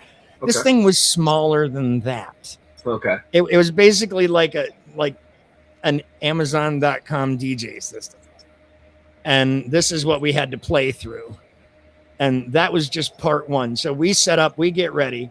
And while we were doing that, these 2 guys came back and started talking to everybody. Now, I don't want to identify them as juggalos because we have a wonderful relationship with the juggalos. Right. But these 2 guys were wearing Psychopathic Records gear. Okay. And I spoke to them beforehand, and they didn't really seem all that out of the ordinary right away because I myself was an ICP fan. I guess you could call me a juggalo, even though I'm not as hardcore as most of them are. And it didn't seem out of the ordinary, but these 2 guys were 2 of the former employees that had been fired by the remaining owner. Oh, shit. So they showed up, and it turned out they were there to cause trouble. No sooner do we start playing the Green Jello anthem, the theme song, not anthem, the song, but the Green Jello theme song. These 2 dudes start ripping down the drop ceiling, picking up and smashing tables and chairs, and generally causing a 2-man riot. Wow. We barely got through 3.5 songs, I think, and then we shut down basically out of fear for ourselves and our gear because it had just gotten too out of hand. Wow. And it was just ridiculous. There's still pictures of it floating around on Facebook. You can see Cheech standing with his bass on top of the pile of debris that was in the middle of the floor in this club. And it was just the most insane thing I think up to that point any of us had ever been a part of. It was a full-scale riot almost. They just almost, but it was the two guys wearing That's again, Psychopathic Records gear. Yeah. Would prefer not to identify them as juggalos because, bad eggs. Were other people like Yes, joining in, and smashing stuff? I don't know if other people were joining in because I shot video that night, and if you look around, you can find it. I'm shooting from behind the band, and Doig is looking back at me like, wow, this is insane. So we really didn't know who was joining in. You might see it in that video. Right. But yeah, it was just these two guys mostly, but there were other people there for the show. But I don't think they expected that either. Some people might have thought, oh, this is just part of the Green Jello chaos and joined in the destruction. I genuinely don't remember. I'd have to go back and look at the video again, but it was an absolute disaster. No, not really. It was one of the smaller crowds. It was almost like the night before in Brooklyn, except maybe a little bigger. This place wasn't very big. Wow. So I don't know if it stayed open or not, but we that's when we started saying remember the Bada Bing, and then a little later on it became known as Disaster Tour. And then the last show was in Revere Beach. Now that in and of itself was a drive through, I think, 6 states, starting in Pennsylvania up to Jersey up to New York. And in New York, we had to travel through all 5 boroughs at once in one trip because Bat Douche had left his book bag in the hotel in Queens, and the fastest way to get from Queens back on the highway was to go into Manhattan. So we ended up going through all 5 boroughs, Connecticut, I think Rhode Island at one point, and into Massachusetts. We get to Revere Beach. It is cold, and I mean just ridiculously cold because you're on the boardwalk right on, I don't know if it's the bay there, but okay, large body of water. And but the pizza place show was great. Guello played a full set. Everybody had a good time. Nice big crowd. And the tour was actually bookended by good shows. But in the middle there was the worst Oreo double stuff you can imagine. Yeah. It was just completely insane. And to be a part of that was pretty wild. Jesus, that's awesome. Yeah. How many shows have you played with Green Jello? Oh, probably in the neighborhood, because I've been in there since 2014. Probably in the neighborhood of 100 or so, maybe 150. Wow. Yeah, I've been around. I did 5 or 6 dates on the Wicked Weekends tour back in 2019 when we first went out with ICP. I used to do all the shows in Western Pennsylvania and Central Pennsylvania. I booked shows here and there. Since I've moved to Cleveland, which is where I live now, and I'm in Geneva on the Lake, Ohio at the Cove at the moment, I've booked them here. I've done shows all over Ohio. You and I have done shows together in Canton at the old Buzzbin. Right. That's right. And we've done all kinds of venues over Ohio. I went on the 96 Bitter Beings tour last year. I was on the first half of it all the way down to Florida from Fort Wayne, Indiana. Started at Pierre's, which just closed. So, okay. So do you have the same kind of, I don't think I've asked you this, but do you have the same kind of origin story where like you were a kid and the song played 1,000 times? I do. My buddy Paul, when I was in high school, he came into school and he's like, dudes, I got this video cassette at home. He's like, it's this video only band called Green Jello. You guys got to come over and watch it. So we did. That night, those of us who could drive at the time, and weren't many of us. It was 1994. I think I was still a few months away from getting my driver's license at that point. But we all went over to his house, and he put in this VHS cassette, and the opening credits started to roll. And one of the first things you see is the track listing. And as soon as the Misadventures of Shitman hit the screen, we were all just laughing uproariously nonstop at this.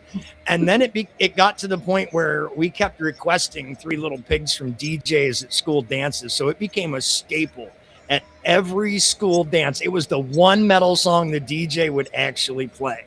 Oh, cool. Because he wanted a dance floor all night long, you know? Yeah. Well, Yeah. no, we got him to let us go out there and headbang. And then some 30 years later, Green Jello does a show at the old Foundry here in Cleveland. Mhm. And the opening band is Bat Douche's band at the time, and another band called the Lurking Corpses, and his band was called Dead Federation.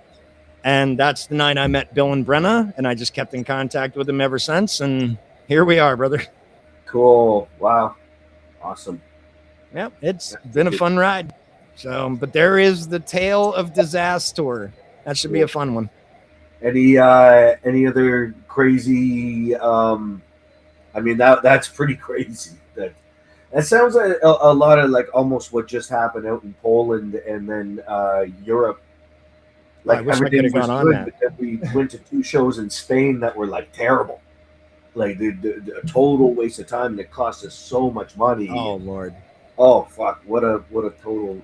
At least waste. Bill didn't go ape shit on the promoter like he did that one time in Canada.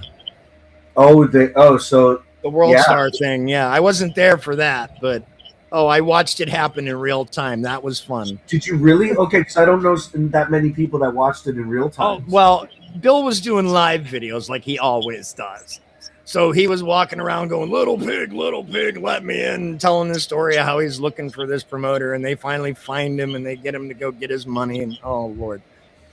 It was just the most surreal thing to watch. And we're all in the old group chat going, what is he doing? Is this going to cause an international incident? What the hell is going on? And then all of a sudden, like a day or two later, World Star Hip Hop picks it up. And it's like, oh Lord, what did we do? It's cool to hear it from your end because I was there driving when it happened. Oh yeah, you were there for it, but watching it in real time as Bill was doing these videos, and we're all just in the group chat going, "What in the absolute hell?" Because we've seen him have it out with promoters before. Like he just refused to talk to that promoter in Brooklyn on Disaster. Okay. So yeah, I mean, I don't blame him on that one, but there sometimes the promoters get wonky and they don't come up. I guess that's probably what happened in Spain. I guess the shows were just not well attended. Have you've been to enough shows? Have you ever seen Bill get pissed off? Not many people see him get pissed off. I've seen Bill like get upset. I don't know about just straight up pissed off. Okay. Maybe Like in at Poland, me once, but I don't know. in Poland, he was screaming at that guy. Oh, I'm sure. Yeah. And, yeah. So like, I'm just wondering if you've seen anything like that. Like, I haven't really seen him like completely take anybody to the cleaners, but he gets upset from time to time. But usually it's like just something's not going his way on stage, and then after the show, he's like, oh, "I'm sorry, I yelled at you," and we're all hugging it out. And because he doesn't like to yell too much, he doesn't like to be stressed out. Oh, on stage is different. On stage is like the moronic dictators yelling at you. Not Yeah, because if you don't throw that unicorn out, yeah, which no, it's thankfully I different did. than, like, yelling at someone in the parking lot for something. You know. That's Yeah, right. we don't really see that at the shows I've done with him. I haven't really seen Angry Bill all that much. Good. So Cool. yeah, it is a good thing. I like it when he's less stressed out. Yeah. Cool. So man. who's up next? I'm going overtime here.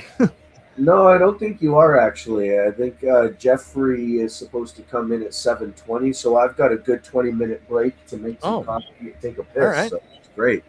Cool. Yeah, if you want to do that, I can get back to stuff here at the Cove, and at least one of us got to tell the disaster story. So Yeah, that's awesome. Thank you so much, man. Yeah, That's no great. problem, And- dude. and I'm glad Absolutely. you got to tell me your other tales there. That's really cool. I Dude. appreciate everything. Hey, keep smiling, man. I hope you're doing well, buddy. You know me, brother, and you need to come down here to Cleveland for a show. You're not too far away. You're a stone's throw over that bloody lake, which is right over there across the street. Like I can see your house, man. Then I'm glad you said it because then you're gonna have to come here because I'm not allowed. I can't. I'm Oh, not no. allowed in Canada. All right, well, then there you go. Well, that one time we got to meet each other was, That was it. I was hoping you'd be able to come back and do like some promotional shit for your project that you got coming out there. yeah, I have to get a travel waiver, and I just kind of locked in some money, and I think that's where it's going to go right now because I have to get to the States, and I want to Yeah. start playing a lot more shows with Bill, and it's Mhm. the only thing that's stopping me from playing shows. Well, if we can get you that, I can name a few places where you'd probably want to have a screening, including here. Oh yeah. So yeah, dude, my boss would love that. A horror movie screening at the fucking Cove. He'd set up a video wall and projector ready to go. Fuck, that'd be amazing. Yeah, I would do like a would be. weekend thing, play it both nights in a row with like different movies opening it or Yeah, something. absolutely. And then you can have live bands if you want. Oh, fuck, locals. that's so cool. There's plenty of horror theme bands around here. There's always like the Lurking Corpses is one, but I don't want to book them because their singer, goddamn, he's been for the last. I've known Bill, 13, 14 years now. 2013 was my first Green Jello show. So yeah, 13 years. And that guy, between songs, like they're kind of like a Squid Pisser kind of a band, like a noise rock, heavy kind of a screamy kind of vocals, that hardcore stuff. Sure. But between songs, this guy does this incessant Crypt Keeper impersonation, and he don't stop. Oh, And you just get burnt out on that real fast. They're a great band. I'm not dissing them musically, but oh lordy, that Crypt Keeper stick just wears on me. But I'm sure we can find some like horror punk bands and get that going, dude. There's lots of them, yeah. Because I know everybody down in Akron way that has been involved in the punk scene down there for the last 30, 40 years. So, well, if we get you your waiver, dude, you need to come to the Cove and hang the fuck out. That's it. Yep. I hear you, man. And we'll do some touring too. I'll come along for that shit. I got a PA system if you ever need one. I'll drag it with me. Fuck yeah. Okay. Hell yeah. All right. All right, buddy. All right, Rob, take it easy. I'll talk to you later. Thanks, man. See you later, bro. Cheers.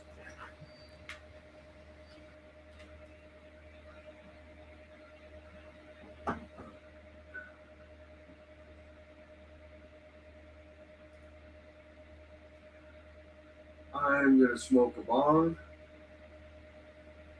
take a piss. I'm going to make a coffee and wait for our next guest.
Hey, can you hear me? Turn my fans off here.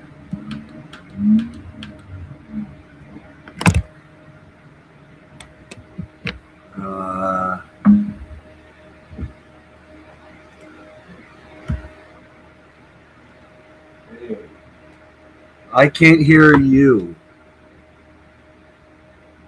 I can't hear you, no.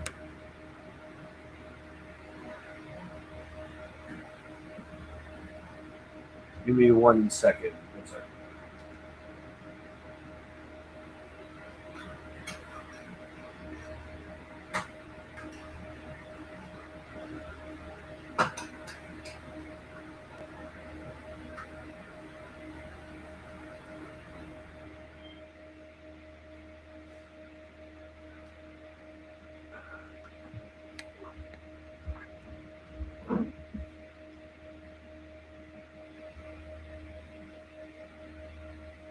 Check 1, 2.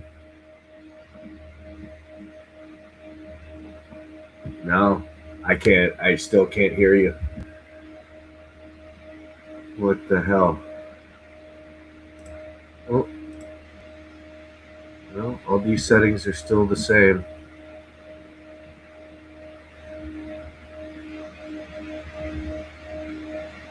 Yeah, just call me. Yeah.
Okay, testing this one. It's a microphone issue. I can hear you fine now.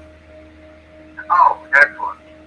Yeah, I don't know why it's keeps saying that it doesn't have access to any microphones on the thing. Oh, that's weird. Maybe it's not enabled or something. I don't know. You're not the first one to say that, though. Other people were saying that too. So. Huh. Yeah. Hammy couldn't get his going for some reason. Oh yeah, I noticed that earlier that Hammy was having issues. Yeah. How you doing? Doing good. Getting more adjusted being back home and everything. My ass was kicked with a jet lag for a while. Oh, no kidding, right? Shit. So okay, so I'm gonna get right down to the beginning because I don't think I got your origin story, as far as when you were younger. How did you first hear about green Jello? Gotcha. So I think back when I was much younger, I probably had heard it in passing quite a few times. Never really connected dots together when I was much younger. Obviously, love movies like The Flintstones, Dumb and Dumber, of course, their song in Dumb and Dumber, but just never really pieced the band together. My whole thing with green Jello, I would say, really began back in 2009 in a small town called Ironwood, Michigan. Used to sing karaoke up at a bar up there, and I would sing your usuals like your Aussies, Iron Maiden, throw in some heavier stuff every now and then. And it was one of my friends who had told me, "Oh, I'm going to be singing some green Jello," and I was sitting there, I'm like, "Green Jello?" And he said, "Yeah, they got 3 little pigs in the karaoke." I'm like, "Well, damn, I wish I would have known that. I would have been doing that a long time ago." So basically that became our go-to song every single night. Crowd would get into it because a lot of the crowd up there, we're talking this small town where like a lot of the people who sang it at this place were a lot of people singing like old-time country. Okay. They had never heard anything like Three Little Pigs before, and all of a sudden they were just like, hey, this song's a lot of fun, so people were getting involved with it. What year was this? And this was 2009, roughly until about mid-2011 when I moved out of the area. Okay. And people would just love it when we sang that song up there, and I personally loved it as well. A couple of years after that, this was 2013, I finally got the opportunity to go see Ree Jello and Tom, which I was very stoked about, very excited. Went there, I got to see one of the puppets, and I'll still remember to this day who I was. I was medicinal marijuana man. Okay. Yeah, the giant ghillie suit.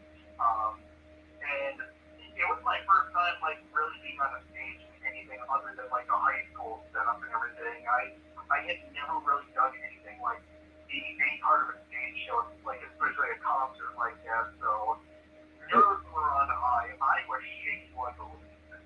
As far as singing and doing vocals anywhere, you're saying? Yeah, it just, well, I mean, I was a part of the puppet show at the time, but, I mean, I even jumped on one of the microphones during Anarchy and Bedrock. Okay. And was singing along with one of the guitarists, and I was just having a grand old time at the show. So then from there, over the next several years, I continued finding all the opportunities to go see Ree Jello to the point that Bill started recognizing me personally at the shows and would come up to me after the shows, give me a giant hug, thank me for coming out, invite me to go hang out in the backstage area, and I just felt like an absolute rock star even with that. And now we're going to fast forward to 2024.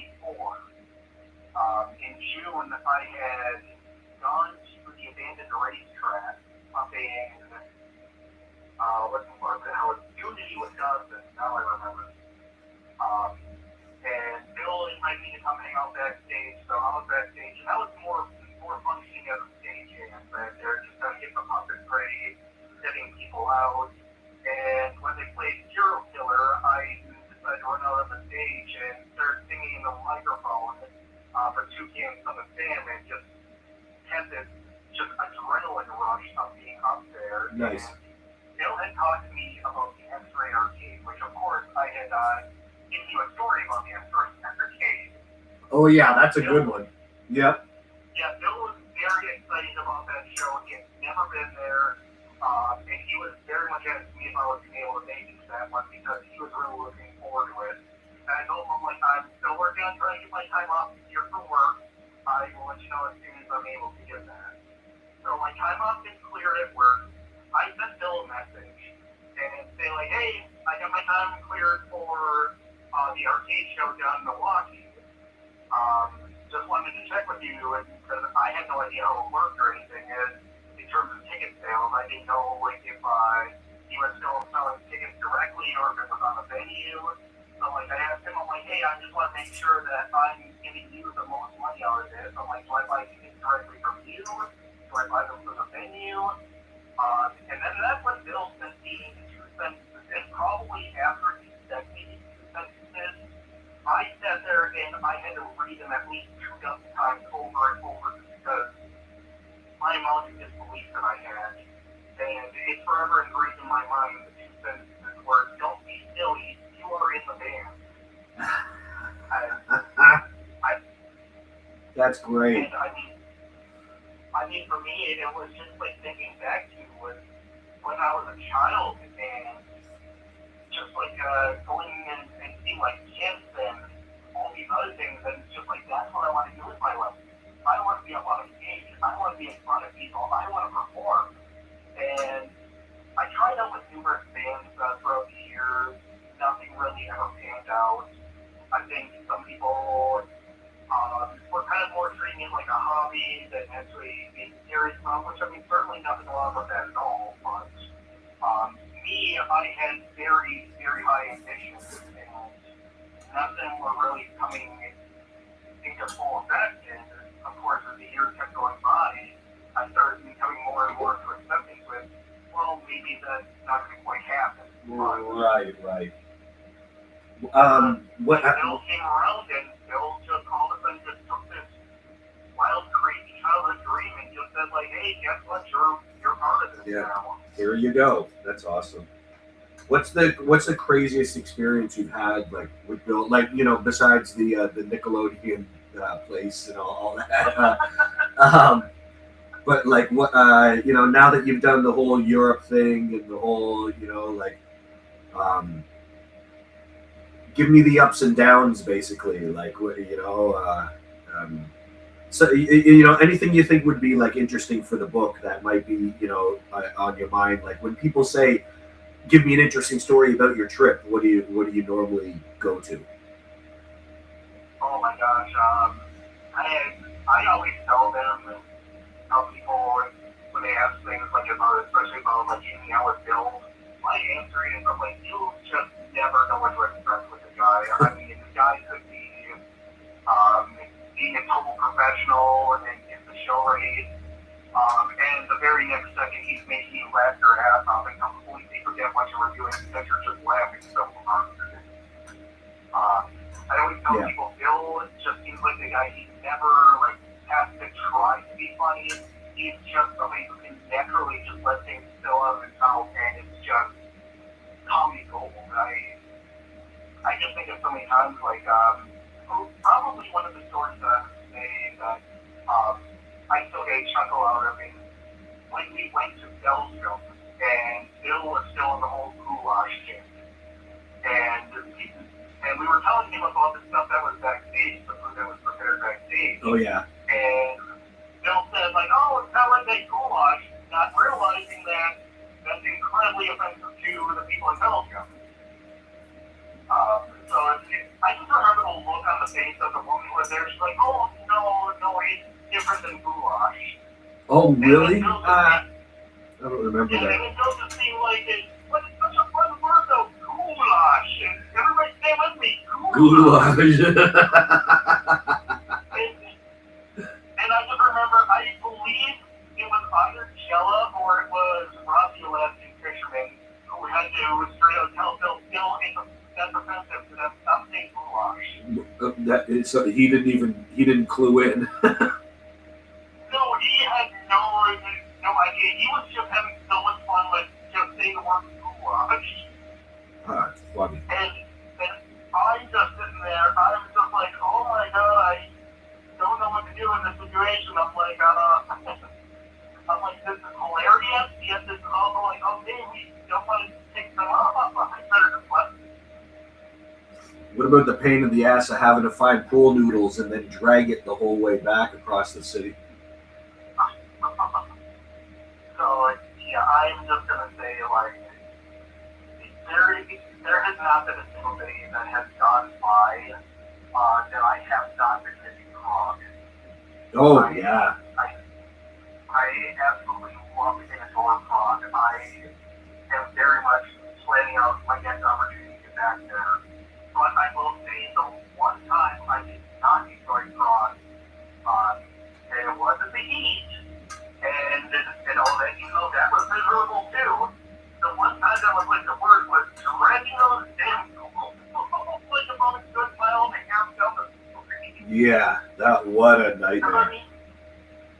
I mean, they're not that heavy to begin with, but after you're sitting there and you're walking with them for a while, they start to get pretty annoying, being like, oh, okay, yeah, this is becoming a lot, especially trying to get a grip on the ball. Oh, yeah, that's dragging on the ground, yep. And then, of course, we can't forget about the fact that my box exploded right in the middle of the street. Well, of all the places for it to fall apart, directly in the middle of the street in downtown Prague. Oh, and not just that, too. It was right on the train car track, too. So I'm sitting there looking around, panicking. I'm like, oh, for the love of God, don't let one of those train cars be going. That's right, yeah. And then we had to carry it up. up fucking 5 flights of stairs too. Oh, yeah. Yeah, that was about roughly 5 by that point, wasn't it? Yeah. But yeah, we were still at the other apartments at that time. And then we were all dicks and we left you nodded off at the table. That, oh my god, that was one of the fucking funniest things. Like, my stomach the next day when, like, it was funny while it was happening, but the next day when I saw the pictures, like, I laughed to myself like an idiot. I thought it was the funniest goddamn thing. I'm glad you can laugh about it now, because I can definitely laugh about it now. I just totally nodded off and everything, and then just all of a sudden, I was like, where the hell did everybody go? What the fuck? we're all inside. What was going through my mind? I'm like, did everybody even pay for the stuff? What's going on? Where is everyone? And then I didn't realize you guys were all inside. And I'm like, oh, geez. And I think just more than anything, I just needed some sleep that night. So I got some sleep, and then I woke up the next day, and I'm like, okay. And then, of course, we were all joking about it in the car, and I was having a good laugh with everybody else, because at that point, it wasn't like I was freaking out or anything about, like, thinking everybody, like, dishes and everything. I was like, okay, you guys, that's funny. Okay, I probably would have done something if you guys would have not too.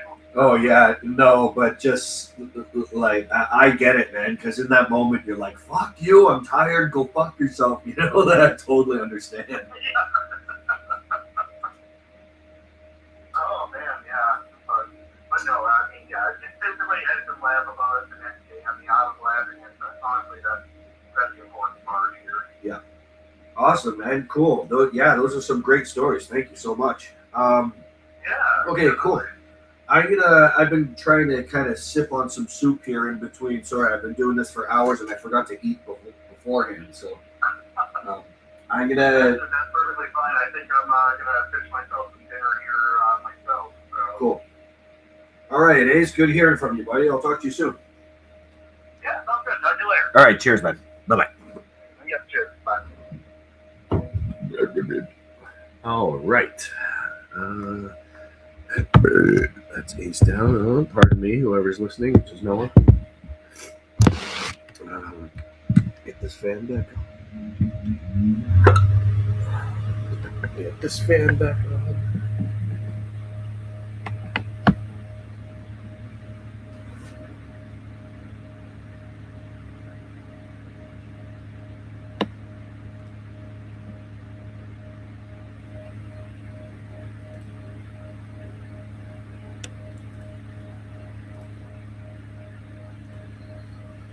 Okay.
friend. We'll get you some. What? Hi. Ah! Order. Ah! I can hear you. Can you hear me? I can barely hear you, but let's try that. Bark, bark, bark. Hello. What's happening to my eyes? I like it. Oh, no. There we go. That's better. Let me get this going. What? Oh, no, my hair. It's weird. Oh, I know what's happening. It's reflecting the green. Shut this off. Shut this off. All right, much better. Hi. Hi. Hi, good morning. Good morning. All right, I'm gonna put your names in here. Just 3, 4, and there we go. So, first off, yeah, tell me how you even know of Green Jello. Do you have the kind of origin story that everyone has that you were? I think so. I remember being a kid and listening to Three Little Pigs, and everybody talking about the lawsuit and everything, and it was just kid rumor mill bullshit. And I liked Green Jello. I had Serial Killer. I watched all the videos. I was a fan. But as I got older, I got angstier and gloomier and doomier and got into weird noise rock shit. And I kind of fell away from Jello. Then I can't even remember what year it was, but a friend got a Green Jello ticket for my birthday. Oh, cool. To go see a live show. And I said, yeah, old band. They'll probably be a bunch of old dudes washed up. I'll go, though. It's probably going to be total dog shit, though. So we show up, and Bill gets out of the car, and I'm like, that guy looks fucking cool, man. He was like wearing a leather jacket, and he stood out in the crowd.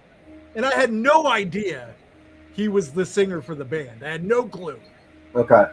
And I just noticed that he had charisma for days and stood out in the crowd, right? A crowd of bullet belt wearing, patch wearing motherfuckers. And he's just wearing a leather jacket and he walks through the room. And everybody stops and pays attention to him. So that was the first time I saw Green Jello live. I couldn't even tell you how long ago it was. It was fucking long time ago. So anyways, the puppets come out. The shit comes out, and I'm like, this is my favorite thing that's ever happened. I had no idea. I was not ready. I was absolutely not ready for this. So were you already a juggalo by that time? Oh, I've been a juggalo since I was fucking 13. Oh, shit. Okay. Yeah, Never mind. I've been a juggalo most of my adult life. I think Gotcha. Riddlebox came out, and I was hooked. I was hooked on juggalo shit. Okay. But yeah. So then the next year, I made a big Bill puppet, and I added him on Facebook and everything, and so I kind of just wormed my way in by doing art and making puppets, and I'm like, I'm going to be part of this, no matter what I got to do, I'm going to be part of this, and so then that year I pushed myself in, yeah. So as far as meeting Bill officially and getting to know him, we were in Eugene, and I had made the Bill Man speaker puppet, and we hit it off. We were just talking in the back alley, and Damien was there, and I got to be good friends with Damien, and we just talked all night until the show, and then that was the show that I joined the band, joined it. But so that was probably around like 2011 or something like that. I cannot tell you. I don't know dates like Bill does. Bill knows the fucking hour and the day and the minute. I don't know. I have no idea. It's been roughly 13 years because I remember my kid was very small. Ivy probably had to have been 2 or 3 years old. So Okay. yeah, and he's 15 now. So he was just a little baby then. So Gives a timeline anyway when you say Damien was there because he's in and out, right? So that gives me kind of an idea when. Right. Yeah. So yeah. Well, Damien wasn't even old enough to be in the bar yet. So whatever year that Oh he would have shit! been. Yeah, because me and him hung out outside the whole time because That he was like- couldn't go in. That was So like the he would have been. 2008 tour. He would have something like been. Yeah, he would have been 19 or 20, I would guess. So yeah, whatever year that was. So I like because in Canada it's like 18 you can go and drink. So I keep forgetting that in certain places like 21 is Right, like right. mind blowing to me, right? Yeah. Yeah, there's like a gig to do shows. You can't be in the bar until you're playing, or you have to be in the green room or outside. Wow. But if they don't have a green room, you're outside. Yeah, So, yeah. So we were outside hanging out the whole time because he couldn't go in. Gotcha. Makes sense. Holy shit. Yeah. And then I don't know when you met Bill. It was after I met you. yeah. You met me and then you Yeah. met Bill. So I remember when Johnny was yelling, "I'm in green Jello, I'm in green Jello, I'm in green Jello," but that was before we were Together. But the first time I met Bill was in 2019, and it was like the last green Jello tour before the world shut down for COVID. So I went on that mini tour with him, and he had Brenna and Chaos with him, and I got to meet them at the hotel they were staying at. We got to pal around and hang out and stuff, and Cool. you know, I had helped Johnny make a bunch of the puppets and stuff, and I really I knew about green Jello, and you know, I was aware that they existed, but I had no idea that he was still touring or that it was still a thing or whatever. So it was really exciting to meet everybody and make the friends all in the green Jello circle and go on the tours and see the amazing response that there still is for Jello, you know, nationwide. It's so cool, and the show is so big. It's bigger than life. So I was just hooked immediately. I'm like, whatever this guy needs that I can help provide to keep this going, I'm in, because this is so cool. It's so neat. You know, where else can you go and have people at the end of the show come up to you and be like, "This was the best day of my life"? Yeah. And they do, and it's what That's what got me, was the impact it had on people. Fuck the music, fuck the rock star bullshit, fuck all that. I don't care about that. I love that everyone that goes leaves with a permanent memory, good or bad. It doesn't matter what. They will never say, "Meh, that was okay," ever. They'll say, "That was the greatest fucking thing I ever saw," or "Holy goddamn, that fucking sucked." It is. It is never mid. It's right? never mid. It's There's never a mid. half-assed. Yeah. And I've seen shows where there was only, a few people, it wasn't promoted well, or maybe it's just not popular in the area. And I've seen shows where it's just packed, huge venues, and everybody who shows up with the same amount of fervor for green Jello everywhere, whether it's 5 of them or 500 of them. I mean, Sometimes. I remember one show that had 10 people there. We were in Astoria, Oregon, which is just a tiny little coast town. And somebody booked us at a little tiki bar, and there wasn't even a stage. And maybe 10 people were there. And so remember when Bill used to stand out the door and be like, introduce himself with a microphone? Yeah. So he did that, and you heard 4 or 5 people go, "Yay." It was awesome. Cartoon It response. was awesome. And so we get out, and nobody knows what's happening, and anybody who responded, it was out of just pure being polite. You know, they didn't want to, Right. they didn't want- They're like, "Oh, what's this? Green Jello." Very But I had nice." already joined, so I was into the bullshit, and I was walking on their tables, and I had a drum on my belly, and we're doing all of this crazy shit, and we were wrecking the bar. And I just remember that after the song, they're like, "Yay!" I wasn't there for that one. Courtesy All the ones clap. that I've been to have been parties, Yeah, right? yeah. They've been just insane. And so, being part of that and going places and meeting people and seeing that excitement and that impression that it leaves on folks, you hear, "This is the best night of my life. You guys fucking killed it. I don't know what this is, but I think I stumbled across something really special." I've heard that more than once, where people just show up halfway and don't even know what's going on, and they stay and they're like, "What the fuck just happened?" And then they're in it. They're in it for life, So it's But yeah, it was cool because, like I said, when I met Bill, Bill was doing shit that I was already doing with my personal band, was doing the costume shit and whatever. And I had no idea the scope of what Green Jello did live. I knew the Pigs video. I knew the serial killer video. I knew that they did the shit for video, but I had never seen them live. Right. So I had no idea it was puppets and shit. And I had been doing that on my own volition because I'm an artist. you know, Right. So it really was like I said, when Bill and I started talking, we became best friends immediately because all of our interests are pretty much the same. You know, it's making people happy and making art. So, I mean, that's really the origin story is Bill became, he surprised me with the show, and then we became best friends. You know, and I think that's his story. I think that's just his story with most people. Yeah. It's so true. Yeah, Ree, it is. Yeah. Ree, do you remember the first time you heard of Green Jelly? Like, were you a little kid, or was it like, or were they just like another band you had heard sometime and totally forget? You know, they were just tossed in with all of the stuff in the 90s, right? Because like the 90s was the greatest musical era ever. Just because there's just so much stuff on the radio. There was so much new things coming out. There's so many new genres popping up. You know, everything was just really wonderful. So, I mean, like, I'm not going to lie and be like, oh, I was a huge fan of Green Jello. It's like, I was aware of the song. I thought the stop motion video was really cool. You know, I've always been an artist. I've always been really interested in doing arts across all different kinds of platforms, all different kinds of media. And so, you know, for the artistic vision of it, it's cute, you know, it's a little tongue in cheek. It's really fun.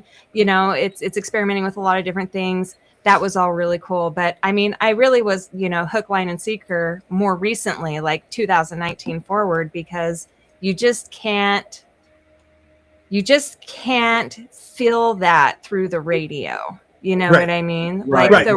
Like there's no way. The thing is a whole other level. Yeah. The real it's like watching a Gwar video or seeing Gwar live. You don't know Gwar live from watching Saddam A Go-Go. Like you watch Saddam A Go-Go and you're like, that shit sucks. And then you see Gwar live and you're like, holy shit, this is an experience. You know, I'm not going to get into all that, but you know, I would say as far as connection with people, Green Jello's completely its own thing. You know, you cannot make a music video that touches on how Green Jello affects people on a personal level.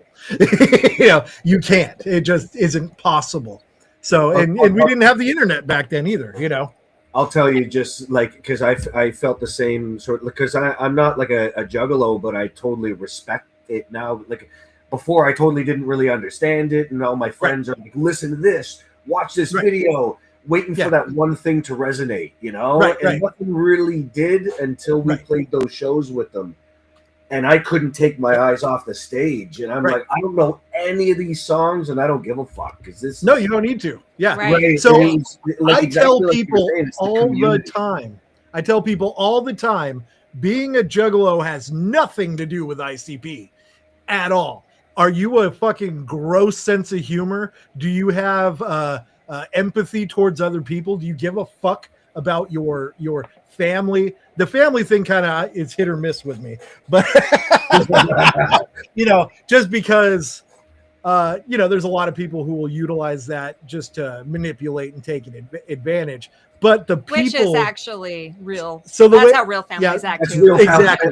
The way I see the Juggalo family, the way I see the Juggalo family shit is you will find your people there. It might not be everyone, but they're there. There's a group there that is for you. And you know, being a degenerate myself, you know, there's a lot of people I'll meet and they have a gross sense of humor. They talk about gross shit. They don't have any fucking rules. And I'm like, yeah, no, you're a juggalo, bro.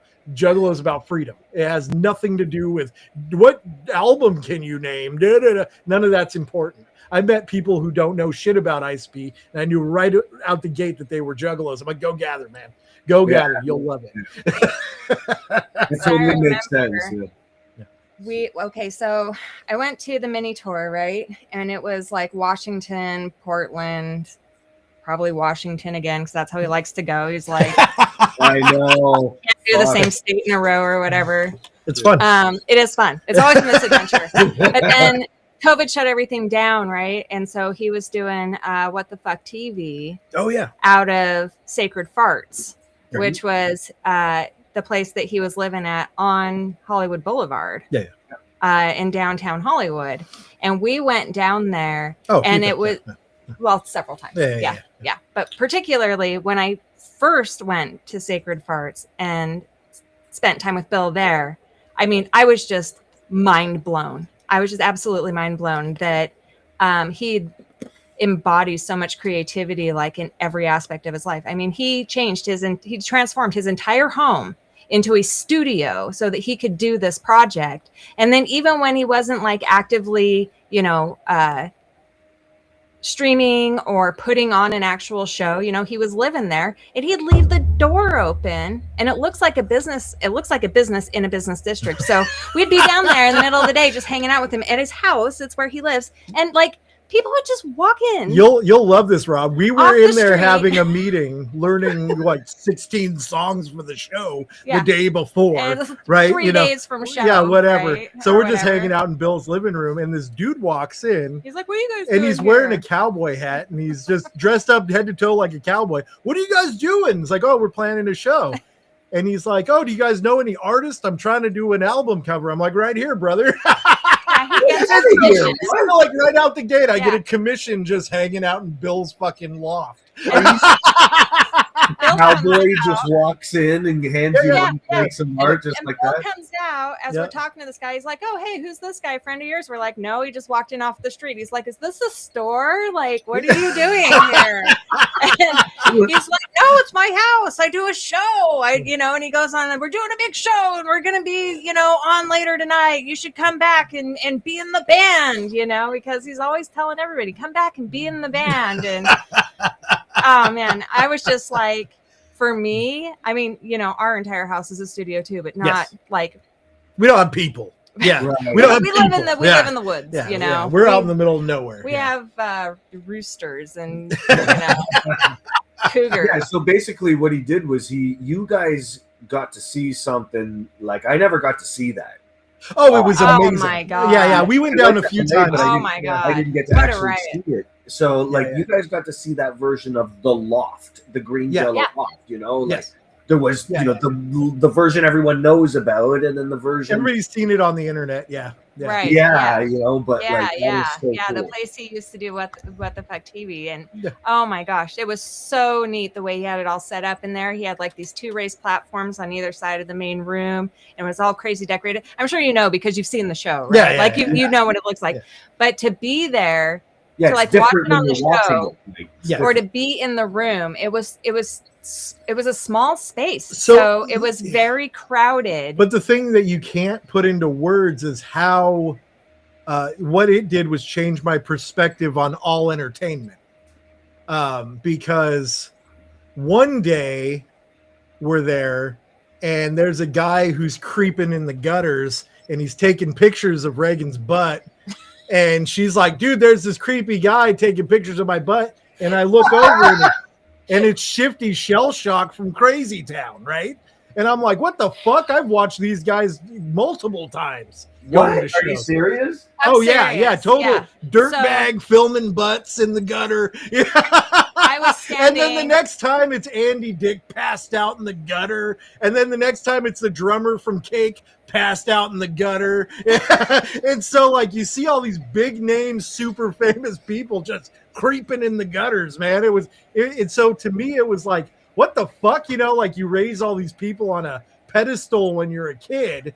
And then you get to see them in their environment. You're like, they're the same as anybody else. They're absolutely no different than anybody else. And so seeing that just solidified to me that fame or rock stardom or whatever the fuck, these are just people, man. There's nothing different. And so, like, I lost all hero worship. It was gone. That makes sense, Totally. you know, when you see Andy Dick walking around and just like stumbling from place to place. Sorry, I interrupted you there. We go ahead. No. you're Yeah. good. But the But, thing like- is you see the TMZ video of it, and then but seeing it in real life is a whole different fucking thing, dude. Right. Like, it's like, yeah, that's weird. That's totally bizarre.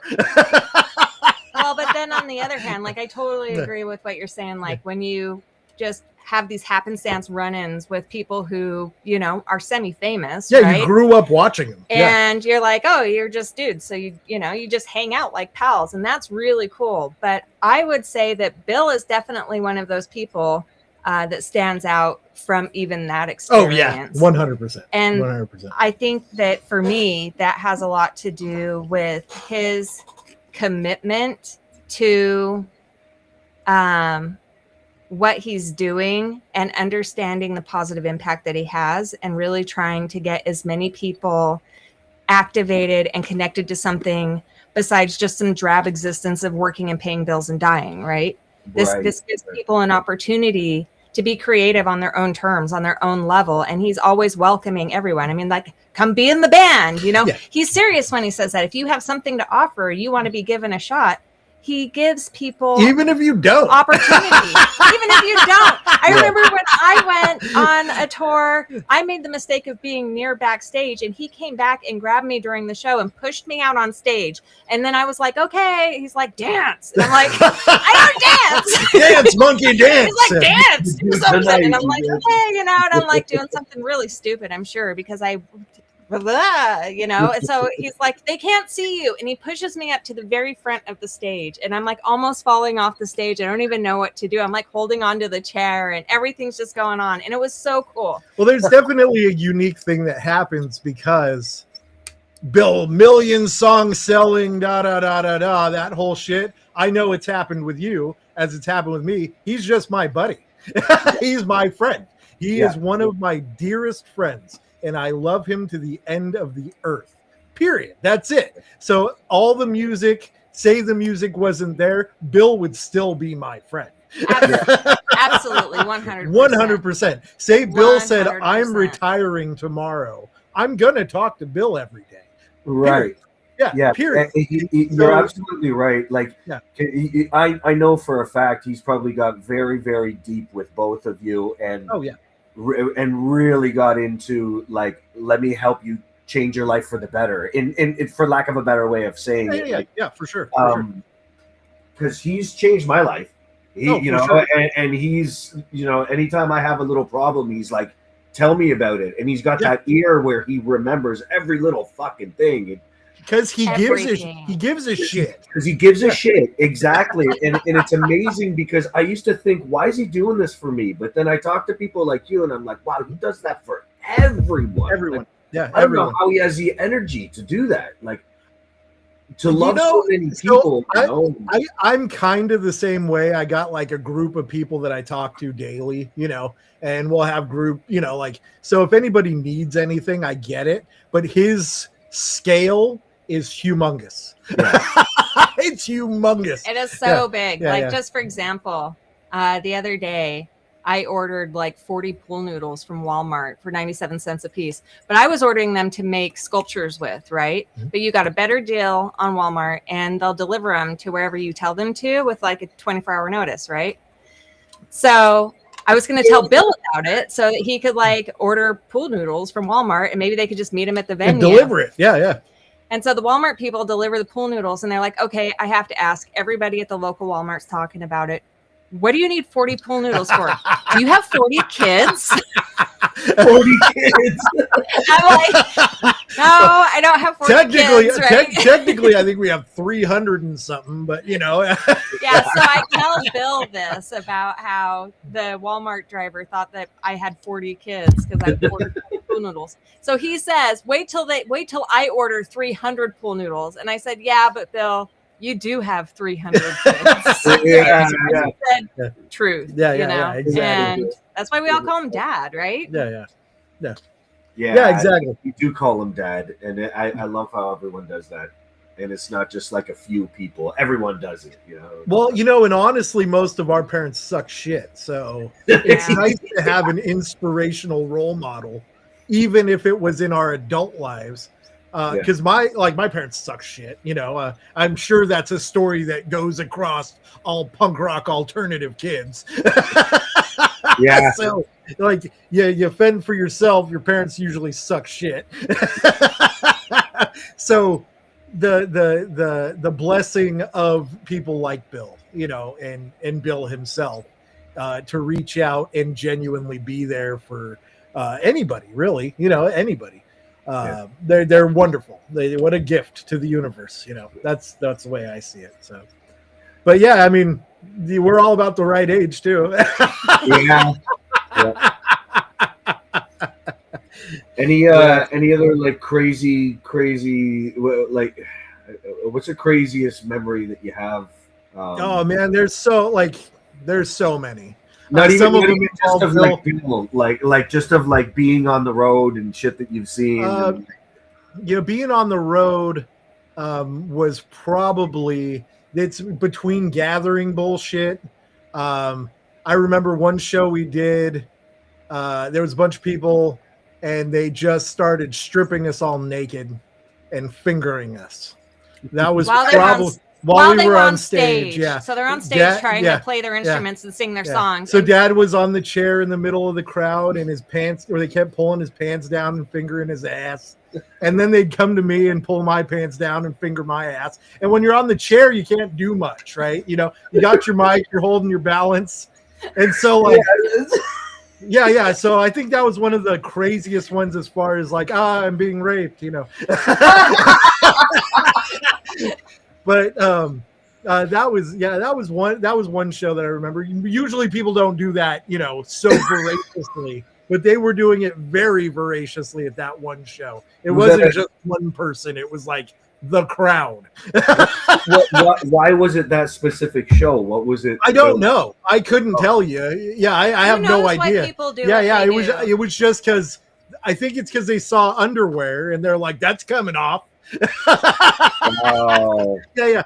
Clothing is not consent, guys. Right. So that was like, yeah. But like, I want to say one of the craziest was doing the gathering the first time, because it was so jank. We had I personally brought like 120 puppets, and then Bill brought like another 15, and somebody else brought some. Some of my Juggalo friends had made a bunch, so we had something like 150 puppets there. Holy shit! And then we had like, you know, 10, 15 people in the band, and they wouldn't let us pull our vans in. They wouldn't let us drive. So we were going in golf carts. And I remember being wrapped around this golf cart with all these puppets. And the golf cart was full of puppets all over. This is before I started making the small ones. It was the big ones. Yeah. And so I'm like riding down this hill holding all these puppets everywhere. And the first thing that happens is some dude on ecstasy or acid or something takes a fire extinguisher and smashes the soundboard. So right out the gate, the sound's not working. All of our gear's fucked off because it's all being driven in on a golf cart. We're on it like 3 a.m. It was something stupid, like 2 or 3 a.m, something stupid. And then we get everything going, and then eruption, just insanity. I think Isham was playing at the same time as us, but we were packed all the way out the back. And this is the first time we played, totally packed. Sea of people in the third tent in the back corner. Yeah. Wow.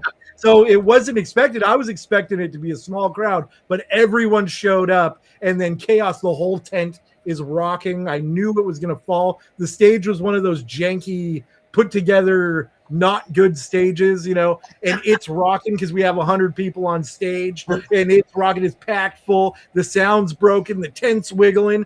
The picnic tables are going on end. It was pure chaos, pure pandemonium. I think that was the scariest show. Okay. As far as I thought the stage was going to collapse and the tent was going to collapse. And it was just madness. The whole thing was madness. So like the first one would probably be fingering pants off show. I couldn't tell you where it was. I don't remember. Bill might, but And then the first gathering we played was definitely insane, absolutely mind-blowingly insane. Yeah, I remember the first show I took her to was up in Washington, and there was a guy with progeria in the mosh pit, and he was getting flung up in the air, and that was kind of cool. Oh my god! Yeah, Dude, I remember at that show, I had a temporary ID at the time because I had just changed my name, and we went to the venue, and when I first got there, I got a beer. You know, we were gonna go walk around town for a while. We unloaded some gear. We had a while to wait, and then when we went back at the time when it was time to start doing the show and like guests and stuff, they wouldn't serve me. Right? They made me sit out where the kids had to sit out because there was an all ages area. So I'm like, all right, fine, fuck it, whatever. But the show got so intense that I'm in one of the side booths. Like I'm not in or near the mosh area whatsoever. And I get fucking hit with a table across both my chins. Yeah, a whole table. A whole flying table hits me right across both my shins. I've got bruises all down both my legs. I'm like, I wasn't even playing. Why? Yeah, you can't be in the room. I know. That's the thing. Yeah. People just go so fucking crazy. That venue was nuts too, because then Bill walked by and they had exposed wires, and it just fucking shocks the fuck out of him. And so we go to tell the security there, they don't give a shit. And I'm watching all the patrons walk down and dropping. They're all dropping. They like from lean on the wall, electrocuted, and then they just fucking drop like that, and then they drop. I'm like, this is bad. This is all bad. And like, no one at the venue no one gives a fuck. They don't give a fuck. Oh, that was also the show where fucking Takashi. Oh yeah, and then the motherfucker, chef looks they like Takashi 6ix9ine. guy Yeah, sorry. in Yeah. with a fucking knife. He's brandishing a knife, and they're serving him. But No, he was the cook. Was yeah, he? yeah, he was the cook. Well, yeah. he was drinking and stuff. Yeah, he was drinking, but and they were serving fucking him trying and to stab running around, people. Yeah. and he was literally trying to stab people with a knife that he had in his hand. And I'm like, how come he can go back and get a beer with I need a knife? Yeah. Like, You gotta I guess I need a knife. you But gotta he walk was around mad. fucking stabbing people. Come to find out, the whole reason why he was mad is because somebody was calling him Takashi 6. He looked like Takashi 6ix9ine. Yeah. They were calling him Takashi 6ix9ine. He's like, I don't look like that guy. I don't look like a that. snitch. So he's gonna go in there and fucking stab people with this knife. Yeah. And no one did fuck all So about motherfucker, you it. can't dye your hair rainbow So- colors and not be called that. Yeah. Right. Well, and he had tattoos on his face. Yeah, he had the tattoos, the and, raymbo hair, all the you whole know, shit. he Yeah. was So doing he the was whole just like- look. I don't even know why he was butthurt about that. Yeah, he shouldn't have been butthurt. It was stupid. No, it was dumb. So That's as far as the Juggalo stuff, because I don't get to see that world a lot, and Yeah. Bill tells me stuff, and that like he kind of goes off on tangents and shit. But like Right. you know, he was telling me about like the hot dogs, the shit dollars, the Fagos, Oh, yeah. giving me Yeah. the like. So I gotta learn this language and what this is all So about. there is a whole lexicon. Yeah. A lot of the shit on a lot of the shit on the internet is surface level old shit. It's all old shit. Every year there's new shit, and you don't know unless you're there, unless you're living it, because it changes. Like one year it'll be what was the Jamal thing, Yeah. and Where's then the next Jamal? where's Jamal? Nobody knows who the Doesn't mean Jamal is. anything. Doesn't mean It's anything. 6'7" But the whole for crowd, juggalos. everybody, yeah, 6'7", 6'7", 6'7". 6'7", Yeah, 6'7" for juggalos, but there's something yeah. new every year. What was at least. what's the other thing Ole was doing? Yeah, one year my buddy's name, we call him Ole because he starts shit and he runs around with his megaphone. He just yells Ole all day. And so everybody He had on the the ground music. starts yelling Ole. No, and, he had the music on his microphone. Yeah. But And that's over. That year, that's gone. And now it's the new thing. And so anybody who says call your mom or poop dollar, that's old shit. We're on to new shit now. Oh, okay. You got to know all of it, though. Yeah. You got to Yeah. know the back stuff, and then you got to know the current stuff. Like, Yeah, I mean, yeah. But all that poop but dollar it stuff. evolves, Yeah. I guess, is the point. Yeah, the you thing know? is the poop dollars aren't even that prevalent because everybody knows it already. It's not funny when everybody knows it. It's only funny. So, like, our camp is the worst. They're the worst camp. When we camp there, we camp with horrible people. Okay. So our Deliberately friends horrible. will shit on the dollar in front of everyone with a giant turd on the dollar, and then somebody will pick it up. But That's it's crazy. But it's the poor kid who needs It's- food. Right. That's Yeah. Food out. Yeah. It's wild. Looks like you got your next guest coming up. Who dat? Ask freely. Oh, sweet! Oh. I just see AF. Yeah. Good morning, sir. This hands. Hello.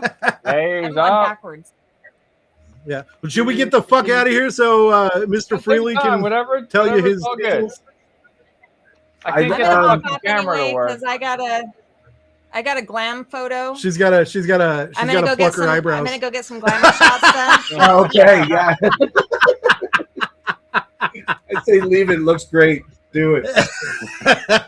Thank you guys so much. Yeah, Absolutely. All right. We Love you love, guys. we love you, brother. We'll talk to you soon. Thank you. If we missed anything, let me know, and then we'll do another one, or send me a story or anything. But that was awesome. Thank you so much. Perfect. guys. Great. And I want to read the book too. I wanna Oh, we do got. the We book he, too. he sent me the script. We got it. Oh yeah, I'm set. yeah, Yeah, we're good. We got it. All right, cool. Love you. Bye. love you. Bye. Where's the button? Press the butt. Mr. Alright. Ass. Yeah, I can't get the goddamn camera. It just won't. It's just fighting me on the camera. As long as you can hear Don't me. worry about it. That's Okay. okay. I can hear you fine. Cool. Yeah. So, I just wanted to get some stories out of you, if you don't mind. So, like, let's start like right from the beginning. Is your origin story like everyone's, where you were a kid and you saw it on TV and Yeah. just So like I was a little bit older, so I got out of college right when Serial Killer first came out, and my buddy turned me on to it, and we had this deck hockey team. So he was our goalie. He was the worst goalie I've ever seen, but he had his mask. He had all the yuck stickers all over it. Which, by the way, I still have that mask today, and I wore it on stage once as I was trying to kind of find my whole costume thing. But yeah, that was my introduction. I got out of college, and like there was a lot of shit music out there, and I needed something hard with guitars, and I'm like, oh, this thing's pretty rad. I like it, and the fucking video is funny as shit. So I had played a little guitar in college, and sung in a fucking band for a bit, and then I didn't do anything for 30 years. wow. Until I wasn't in a band for 30 years, and then my brother-in-law Kevin, who had started playing with Green Jello a year before, I didn't even know it. I knew he played drums with some bands. He's like, yeah, you ever hear that band Green Jello? I'm like, fuck yeah, I remember them. I was really into them. He's like, well, I'm playing with them now, and it would be kind of cool if I could get you up on stage, maybe to play like a song or maybe 3 songs. And that became a show. That became a weekend. That became a couple hundred shows later. Yeah. And that's sort of just how I fell into it, like everybody else. cool. So I was maybe a little older than the typical Green Jello fan when they were first going around, but it was definitely in my wheelhouse. So you actually wear a puppet head while you're playing. Yes, I do. That's like really unheard of. Like most people try that out for half a show and then go fuck. Like, how do you manage that? Well, it took a few versions to figure out how to make it not totally suck, because you really are struggling to see. So with your guitar, and I kind of learned a little bit from a couple of the other Philly franchise members that I started out with, and that they had a much bigger cutout. So it was a puppet head, but there was a big open square where your face was. And yeah, my first costume, my first version, I had to do it that way just to be able to see. But then we went out and got invited to play my first ever whiskey show, and I'm like, oh, I got to do this up right. So that was the main idea. I just made the super big eyes and figured out I stuffed all kind of crazy shit in that puppet head to get it to stay when I'm running around on stage. And it mostly worked, but you discover some things along the way that if you put like say duct tape inside it. It drips, the glue drips into your eyes as you sweat, which is not awesome. Ah,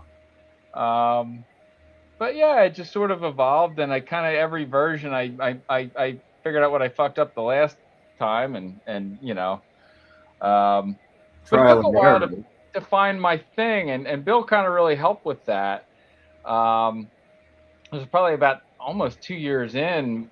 We were playing a show up in a QXT up in Newark, New Jersey. And I've been a Kiss fan since forever. And I actually, weird kind of thing, I went and saw the 96 reunion tour that Bill promoted back when he was working with Doc McGee. When they put the makeup on, they brought Ace and Peter back. And I still have the booklet. And I went, and when he mentioned, I produced that. I'm like, I flipped back to the book, and sure enough, if you look in there, it goes, special thanks to Bill Manspeaker and Green Jello Productions. Oh, awesome. Wow. Yeah, so that was kind of wild.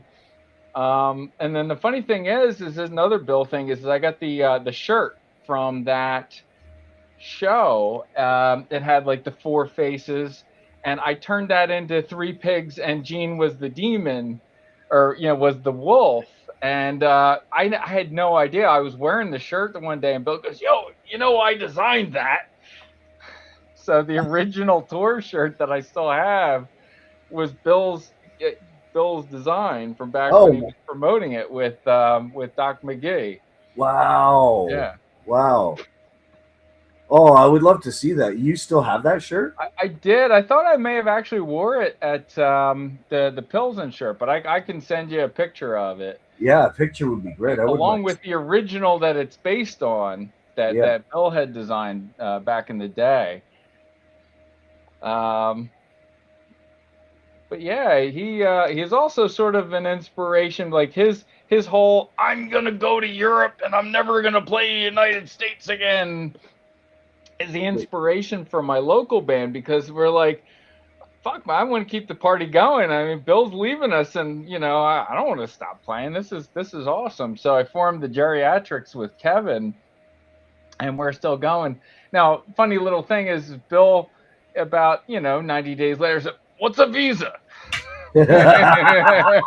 And he was, fortunately for us, back in the States, and we got things going. But I think he really truly believed that he could just go there and be there and stay there forever. And we said goodbye for a while, and that didn't last too long. 3 months. Bill the illegal alien. Illegal alien. Oh, that's so funny. Yeah. I don't know, like, I get not to harp on the whole puppet wearing the puppet thing, but like during the Basin Fire Fest, people were passing out, and you were wearing that mask the whole time. I don't know how you did that. Yeah, it was, well, first off, you got to stay in costume. You got to stay in character. We're like Disney that way, I gotta, if I'm gonna go out there with it, I gotta stay with it. I have a little bit of I'm a hot weather person, and I spent years and years as a long distance runner. So getting brutally hot, I'm probably better able to handle it than most human beings. But that was definitely an endurance test, though. That's so interesting. Wow. Okay, this is all starting to come together now, because all right. But actually, there was a show in Atlantic City before. Again, I'm trying to figure out costumes. So I came out as Negan. It's August. It's about as humid as it is now. I had the full zipped up leather coat, fucking the red scarf around. I must have dropped like 20 pounds at that show. But I kept it on the whole time. Oh, wow. Little odd Bill-ism in that one too. He's like, "Sit the fuck down, you."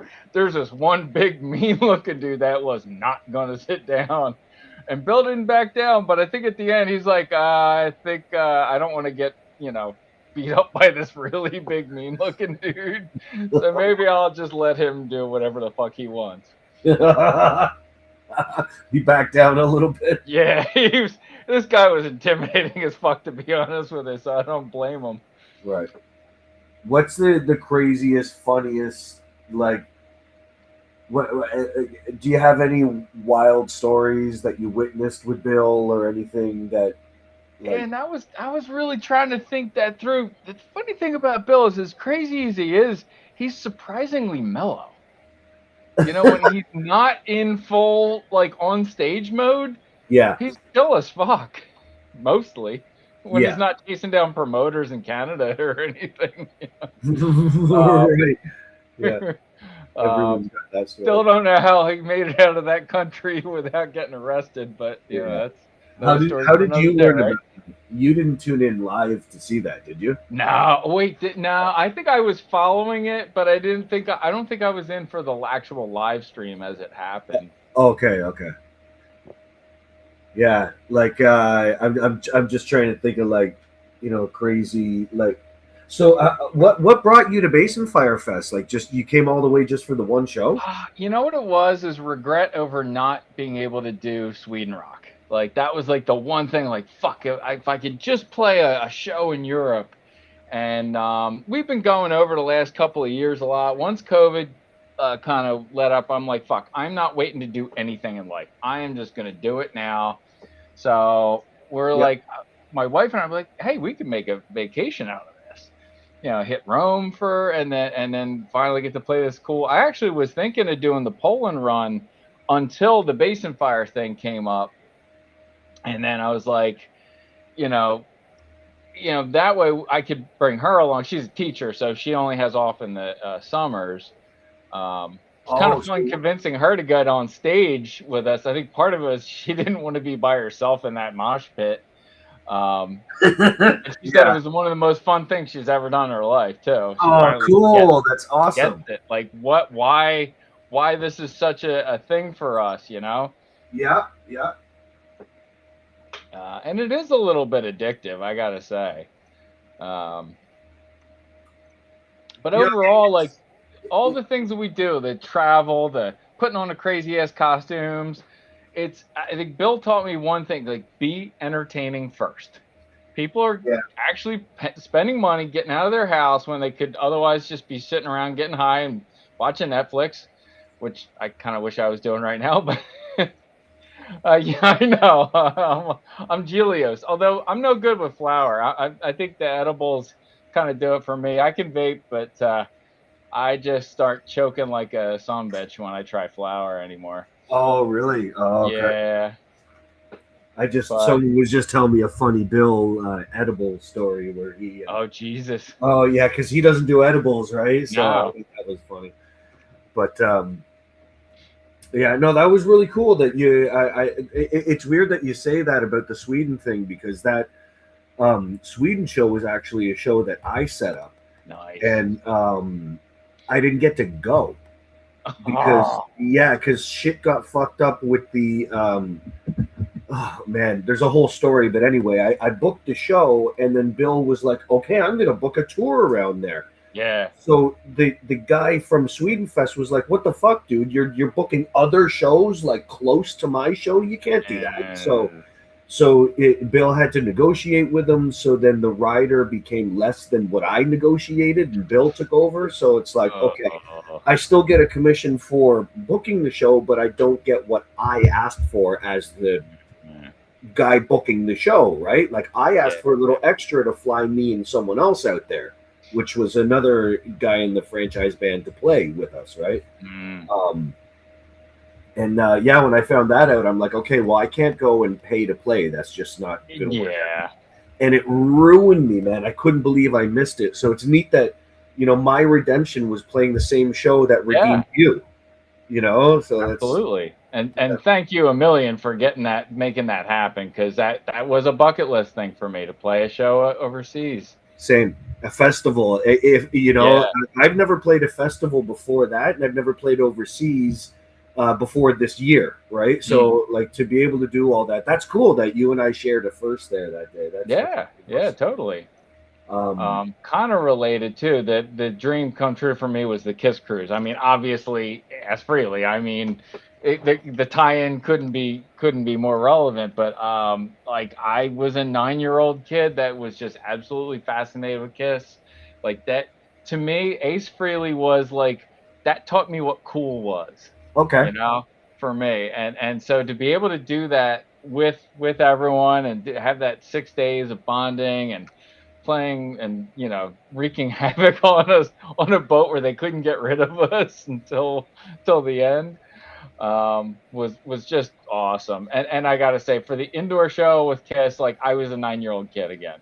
It You was you that. were on the Kiss cruise? Which one? Yeah. Kiss Cruise 11 or which I one? think it was whatever the last one before they got landlocked in Vegas. It was the one where we met Rosie for the first time. Okay, cool. That's Yeah. awesome. Wow, she was just telling me about that. Yeah. What are your memories of that cruise? Jesus, my cabin mate. So Dewey, he got really drunk the first night, and it was like having. And I was sharing a bunk with him, so it was like a professional wrestler, like out of control in the ring, except for he's in this really small room with 3 other guys. I'm having to share a bed with this guy. He wants to throw the chairs off the deck. It's on my credit card. I'm like, no, they're gonna fucking charge me for that. Yeah, Charge we you? had a They'll put little you in deck. prison for that. Never mind. Yeah, Oh my. no shit, right? Then Titties, he was amazing because he would get into character he'd get up at 6 o'clock every morning, get into full character, and never break character on the boat in the towns. Like we would go into towns and he would get the full clown make the whole nine. He'd get in the hot tub with the full face thing and the wig. That was amazing. And then Doge coming in third, making the finals for the Tommy Thayer shred off. And then getting absolutely shit faced. Like I was looking at the moonshine pictures, like that's exactly what happened to him on the show on the ship. The next day, we barely were able to wake him up an hour before we had to go on. Like, he was a fucking wreck. That's fucking amazing. And I think he was also puking in the shower and pretty much a repeat of, what y'all saw. Yeah, that was it was cool. Getting to get a picture with Lita was awesome. Pissed my wife off. She's like, "Don't you go near that Lita." So the first person I get a picture with is fucking Lita. I did not get to my only regret is I did not get to get an autograph from my man crush George Lynch. And I'd see him sometimes, he's very not antisocial, but he's just very introverted, doesn't like a lot of people. And I could have gone up to him back, and I didn't want to be that guy.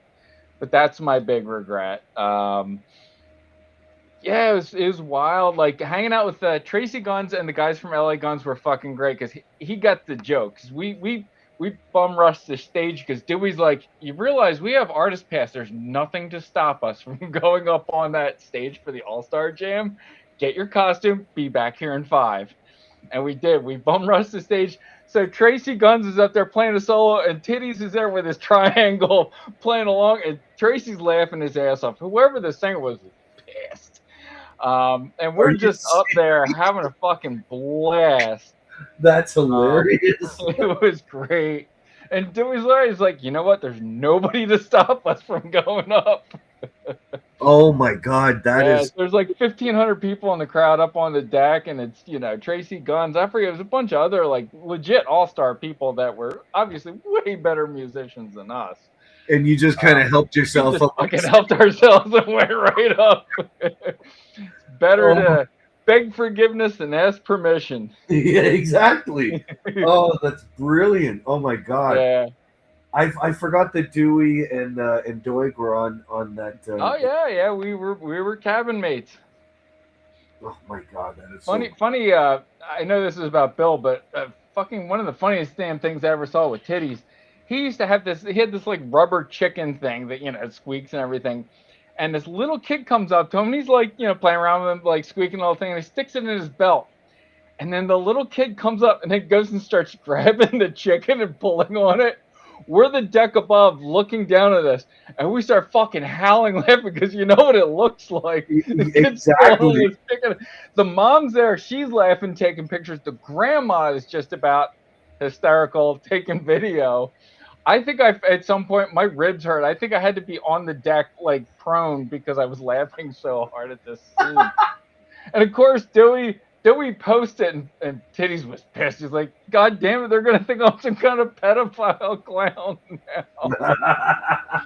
But there's video out there still if you ever get a chance, or just ask Dewey. He'll point you to it. It was one of the funniest fucking things I've ever seen. No, that's great. That all these Yeah. stories are awesome, right? Because it's going to be Bill talking about his band. Yeah, And, yeah. and it's gonna, like that story right there will, for example, be Bill talking about how he quote unquote witnessed Titties doing yeah. that. You know what I'm saying? All Like, good. so, Yeah. yeah. So that's really fucking cool, man. That I love stories like that. Yeah. Right? Yeah. I can't think of anything else. I mean, um, anything else to ask you, really? But yeah, that's how many shows have you played with Jello? Do you think? So it's been since 2017. So I probably used to play back before the pandemic. It was like 10 to 15 shows a year.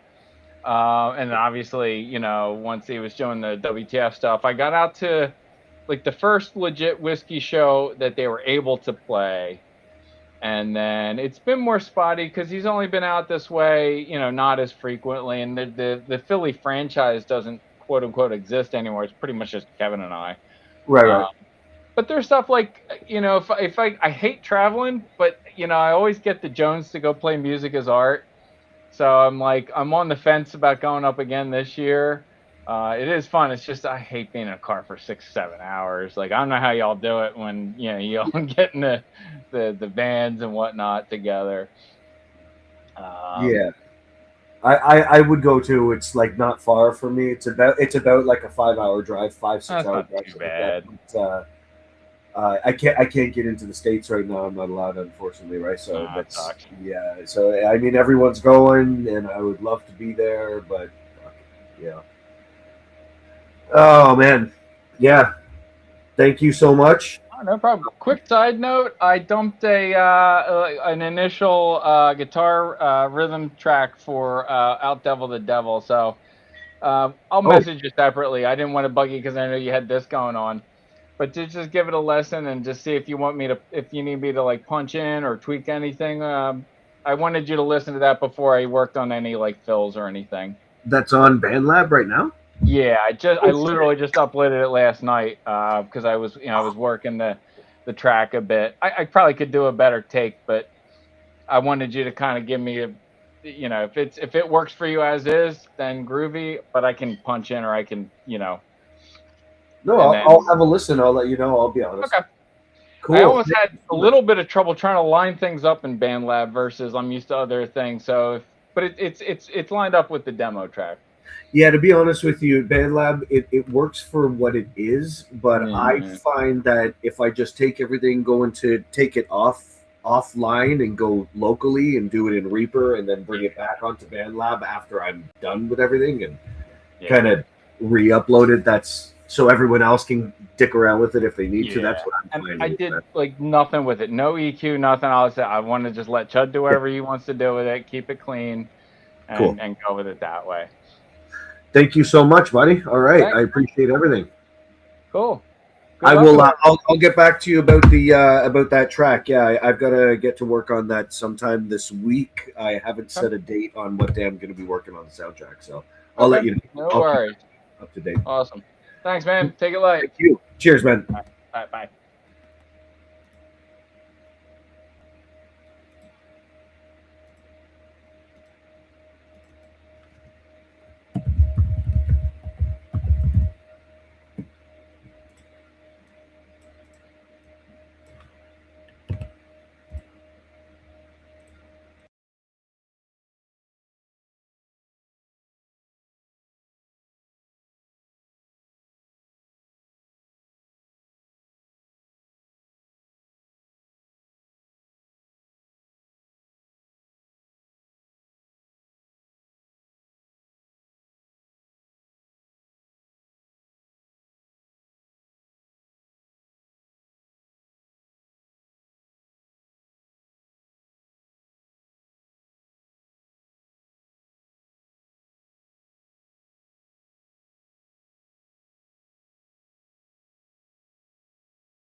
Hello, hello. Hi. Hey, I can hear you fine. Cool. I tried to get my camera to work, but it won't let me for some reason.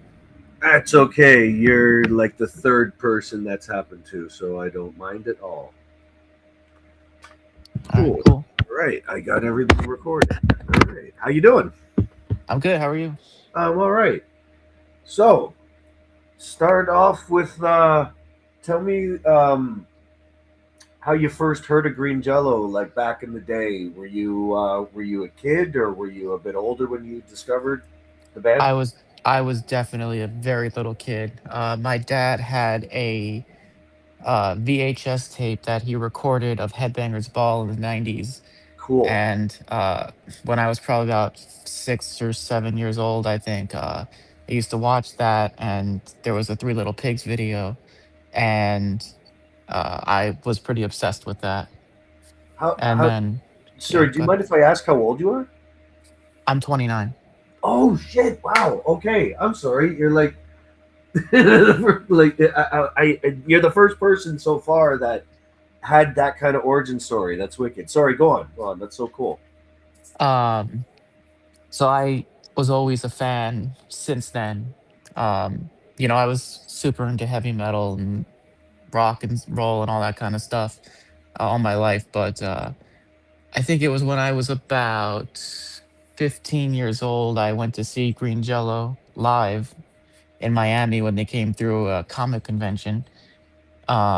I was like, holy shit, I'm going to see Green Jello finally. And it was there that I learned that he did the uh the whole thing where he tours by himself and he gets bands locally in every state to do to back him up. And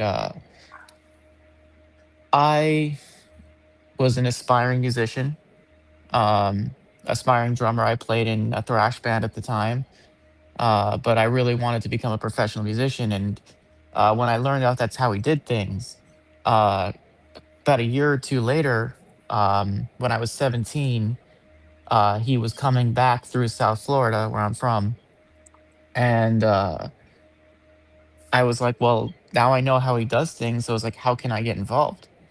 Right. So I sent a message somewhere on Facebook to Bill asking, can I play drums when you come through South Florida? And to my surprise, he responded and he said yes.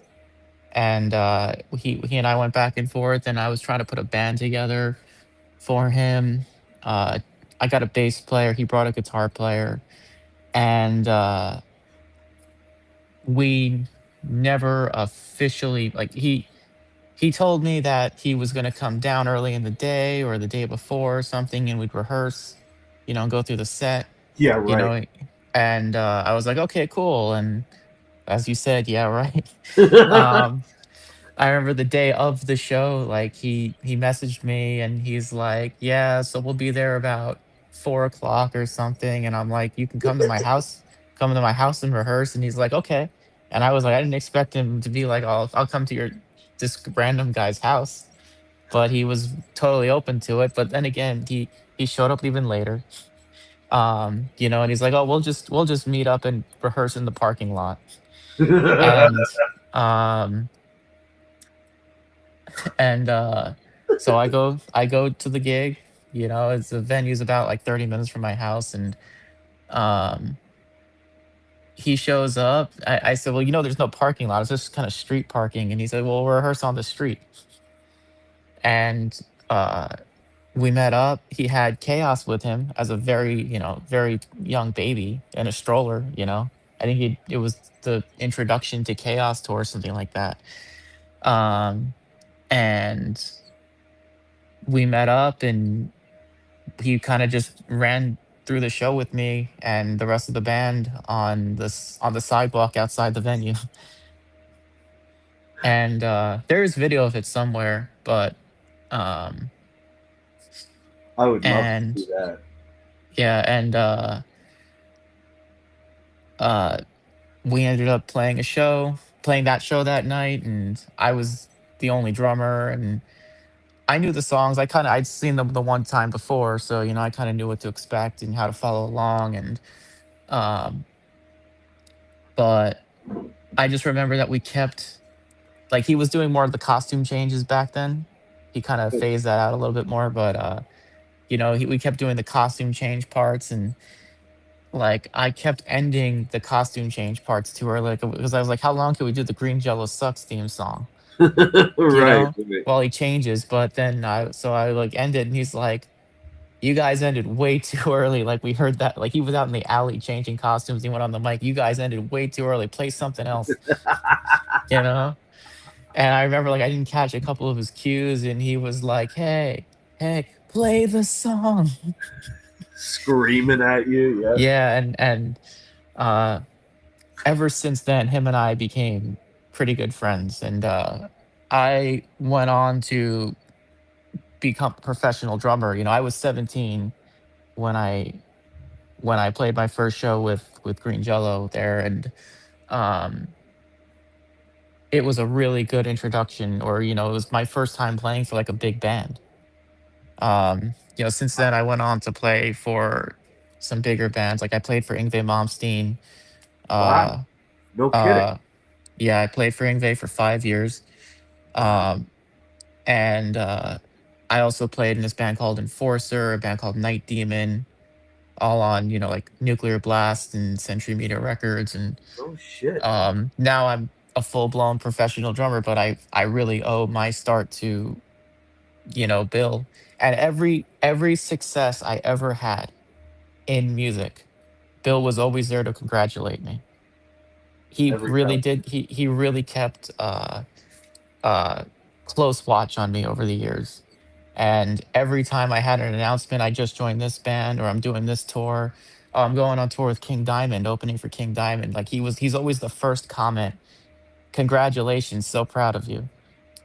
And his support, he's been incredibly supportive of me over the years, and I've always appreciated that. And whenever Green Jello comes through Florida and I'm not on tour with someone else, I usually do, tour Florida with him.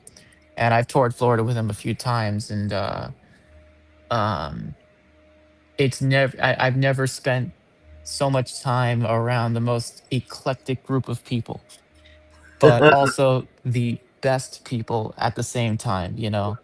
Yeah. I've never really seen any issues with anybody. He used to say that like the Florida band was one of his favorite bands, and we were pretty tight. Um, it was me and this guy Brett on guitar, and this guy Beardo on bass, and we had a couple changing cast of characters, but um, whenever we toured Florida, like it was always by the seat of our pants. Like Bill's always showing up at the last second or going off on some side quest or something. And Side quest. I mean, he's like, "Oh, we got to go to Walmart," Oh, it's so true. um, or just like I remember uh, we were going somewhere. We said we were going to go somewhere, but he wasn't telling us where we were going, and he was just giving directions to whoever was driving at the time. And we ended up just showing up at some fan's house, and That's it. they had made dinner for us or something, and like made cupcakes, and he's like, "Oh yeah, this is a fan. Like they couldn't make it to the show tonight, so I said I'd stop by their house." Are you serious? Yeah, it was something like that. Wow. And um yeah, it was there was, and he didn't tell us where we were going. you Right, know right. Yeah. um Show up there. That's funny. Holy crap. uh Lots of crazy stuff, man. Like um when we played in South Florida, like one of the things he says about South Florida is that he does the thing where like, who wants to do shots off my balls? And Yep. he said that South Florida is his definite highest success rate of getting more people to do it than anywhere else. And Really? yeah. And Wonder why. I remember like coming out from behind the drum set like while he was doing that one night in South Florida. And I was filming it, and the couple nights later we were in the hotel room after another show, and I was showing him the video, and he's watching the video on my phone. He's like, "Oh, there's my dick." Just like that. He's Yeah. like, oh, there's my dick. Um, All nonchalant, matter of fact. yeah, and also that same night we had played a show in Sanford, Florida, and there was like it was like me and two other drummers, and there were four bass players. He's like, "Oh, we got a lot of people showing up tonight," and me and like the core band were like, we like it when it's just the three of us. Like it was a three piece and him, because Yeah. we had a show, we had it worked out pretty well. Yeah, you're And tight. yeah, but when all these people came in, it kind of fell apart, or just became total chaos, Of course, yeah. and we told him, we like it when it's kind of just the three of us. And he's like, I like it when I can walk from one side of the stage and hear one version of the song being played, and I can walk to another side of the stage and hear another version of the song being played.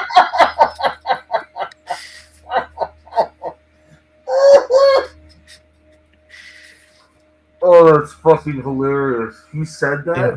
Yeah. But then at the same time, he also says, "Well, I wasn't even listening to the other guy. I was just listening to you." It's like that other guy couldn't follow him. I was just listening to you. Then why have the other guy? Yeah. But yeah, Oh, he man. yeah, touring with him was always a riot. And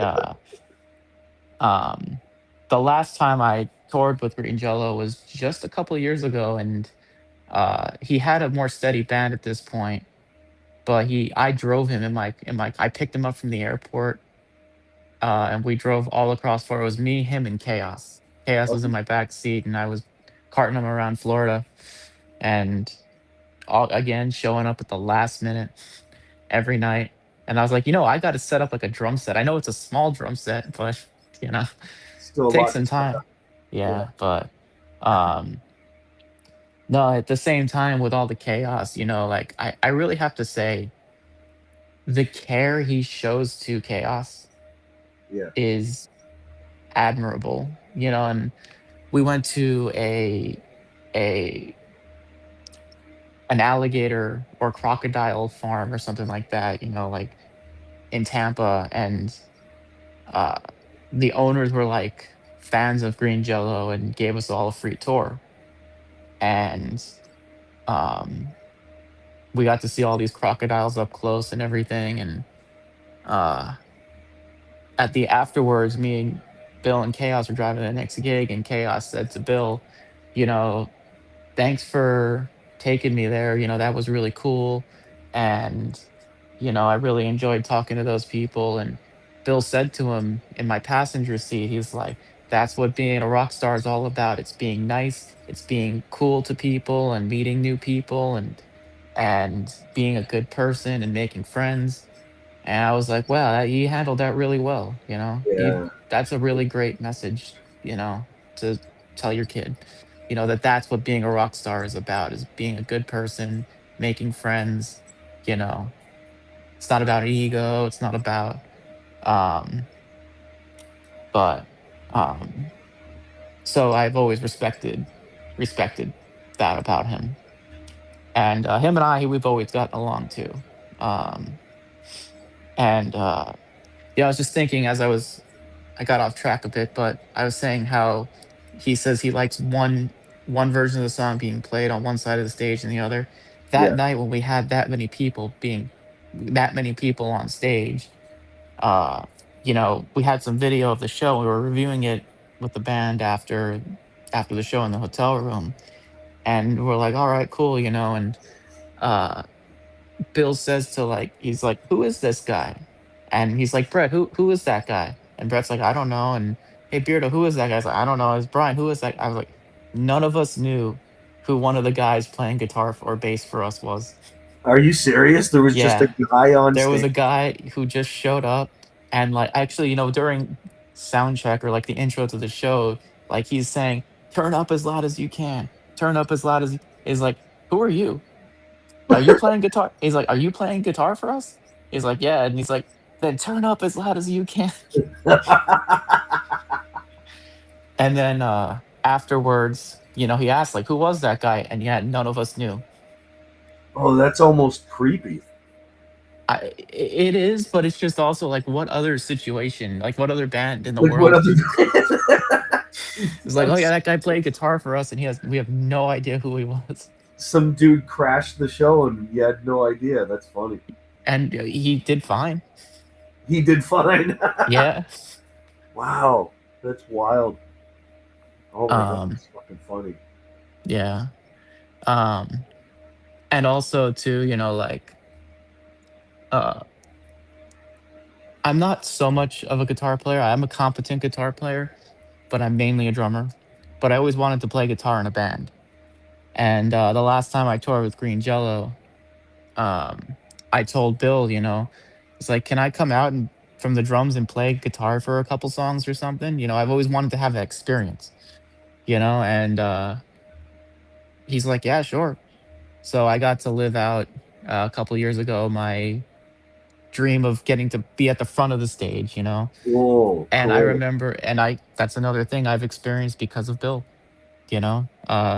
and um, playing Electric Harley House of Love a couple nights in a row. And the first night I was so nervous, like, because I've been a professional drummer for years, but then I found myself at the front of the stage, and I was like, the safety net of having a drum set in front of me was gone. Is gone. Yeah, Yeah, yeah, hiding behind your cymbals. yeah. And I Yeah, was like, wow, this is a vulnerable, even with 100 people on stage with all the puppet heads, doesn't and then for the guitar solo, I remember Bill pushing me so hard to the front of the stage, matter. and I was so nervous. And then the second night we did it, and like he told me to go up onto the bar, on the, I played on the bar of the place that we played in. Oh my god, that's awesome. And but like this time I was more confident. I did a lot better. Um, but again, he pushed me out there. He's like, he knew I wanted to, have that moment, and Yeah, he saw to it. that's amazing. So Wow, man. Thank you so um, much for that. That is that. Those are great stories. Shit, that's so cool. yeah, so I started playing it. The first show I did, I think, was in 2014. Okay. And I was about seven. Yeah, it was about a week before my 18th birthday. So yeah, like I said, I'm 29 now, and I've had a. I'm pretty proud of the career I've had, but it all really did start, besides local bands. I did start with Green Jello. Was the first big band I ever played for, and Right. um, he also did tell me that I'm his second favorite Green Jello drummer that he's ever had. The Oh, first being the first being Danny Carey. I knew that you were going to say that when you said Yeah, second drum. Oh wow, yeah, so cool. yeah. He says, besides Danny Carey, he says, I'm the best drummer that that Green Jello's ever had, and that was a very big compliment, obviously. Jeez, You know, that's so but cool. yeah. Um, You I know think what he that said about to me? He said, "You should be a filmmaker." yeah. That's what he said to me instead of because I started off as his drummer. And he's like, "You should make films." I took the hint. That's funny. Well, did you start becoming a filmmaker or anything? Oh yeah, yeah. I always was, and he knew that I was, and that yeah, he's always. It's so cool to hear everyone's story because it's like behind the scenes, like because I'm staying quiet, not saying anything because it's not my interview, right? But it like all of these stories everyone's telling me is something he's done for me as well. Like he's always been there anytime I've like written something. Hey, I'm proud of myself for doing this and that. He's like, I'm so proud of you, son, and send me private messages just like encouraging me to do the shit that I love. And um, yeah, he's an amazing guy. It's just really cool to see that he's done it for everyone else. When it happens behind the scenes for you, sometimes you think it's like you're special in some kind of way. Like I go like, why me? Why is he treating me that way? And then you realize it's absolutely everybody. He treats everyone like that. He's a gem of a person, man. Yeah, very unique kind of person too. Yeah. But um, he's funny too, and just the chaos of never just showing up 5 minutes before you go on, or Yeah. you never know what you're gonna get. You never know what you're gonna get with him. I And finally actually got him into a room to do a rehearsal. Like, you know how you were saying, hey, we'll rehearse, and then he never yeah, did. Well, he ended up like staying in my house, and the band came over and was jamming in my house, so he had nowhere to go. He was right there, and I'm like, all right, we're all going down to jam, and he stayed upstairs. And we all jammed downstairs. And when I went back upstairs, I'm like, "Are you coming down?" He's like, "No, I know how to play my own songs." So I'm like, all right, we'll be downstairs jamming, I guess. I don't like, oh man, at that time we didn't know any of the cues, because he says play the songs wrong, right? Like he has a specific way he wants the songs to be. yeah. Well, that's funny because there was one time I played with a bunch of different lineups. Even I was the one consistent guy in Florida, I think. Okay. But there was one point where he was doing some shows, and I had a new band at the time that we were trying to get off the ground, and I was like, "Well, let's be Bill's backing band when he comes through, and we'll do a few songs before they play, and then we'll, And they were into it, and I taught them how to do it pretty much, and I was talking with Bill beforehand, and he's like, "So how's it going? Are the songs together and tight?" And I'm like, "Is that a trick question?" Exactly. You might be painting yourself in a corner here. You go like, shit. No, just like you like it. Well, I was like, "What do you want? Because we can go either way." Yeah. We know it tight and we know it wrong. Which way But do at you? that moment, he wanted it right because sometimes he can go back and forth. Yeah. One day, because like I said, one day he'll be like, "I want to hear two versions of the song at the same time." And the other day, "Oh yeah, I wasn't even listening to that guy. He was all over the place." Right. So um, it's just you gotta be ready to go, ready to Yeah. ready to uh just figure out what he wants at that moment. At And that very moment, you never really know. Yeah, it's crazy.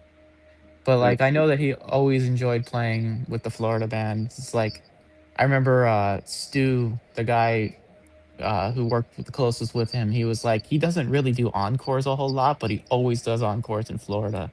And I remember one time, like the show just kept going on and on and on, and like to the point like I got up from behind the drums and he sat behind my drums and he just started like, Are you serious? yeah, Oh my yeah, god, it that's just so wouldn't cool. end.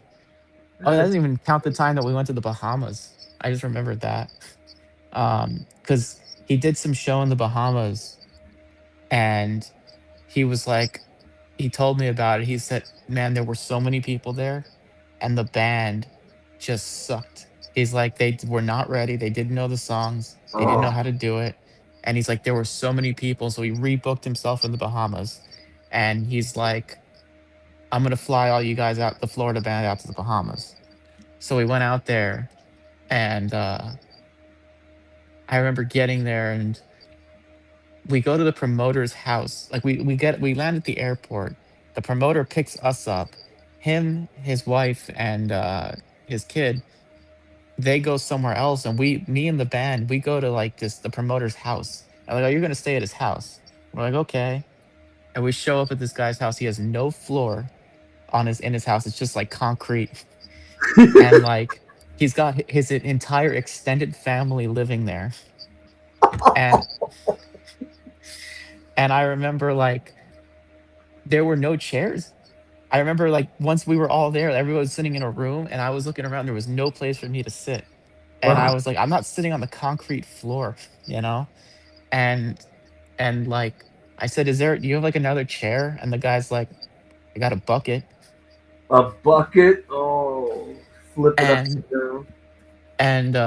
I was like, "I'll sit on a bucket." And then they're like, "Oh, we made some soup for you," and I went and had the soup.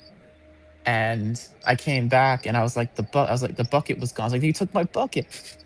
And I go into the living room to look for the bucket, and like the sister, the young daughter or whatever, has her friend over, and she's washing her friend's feet in the bucket. Ah,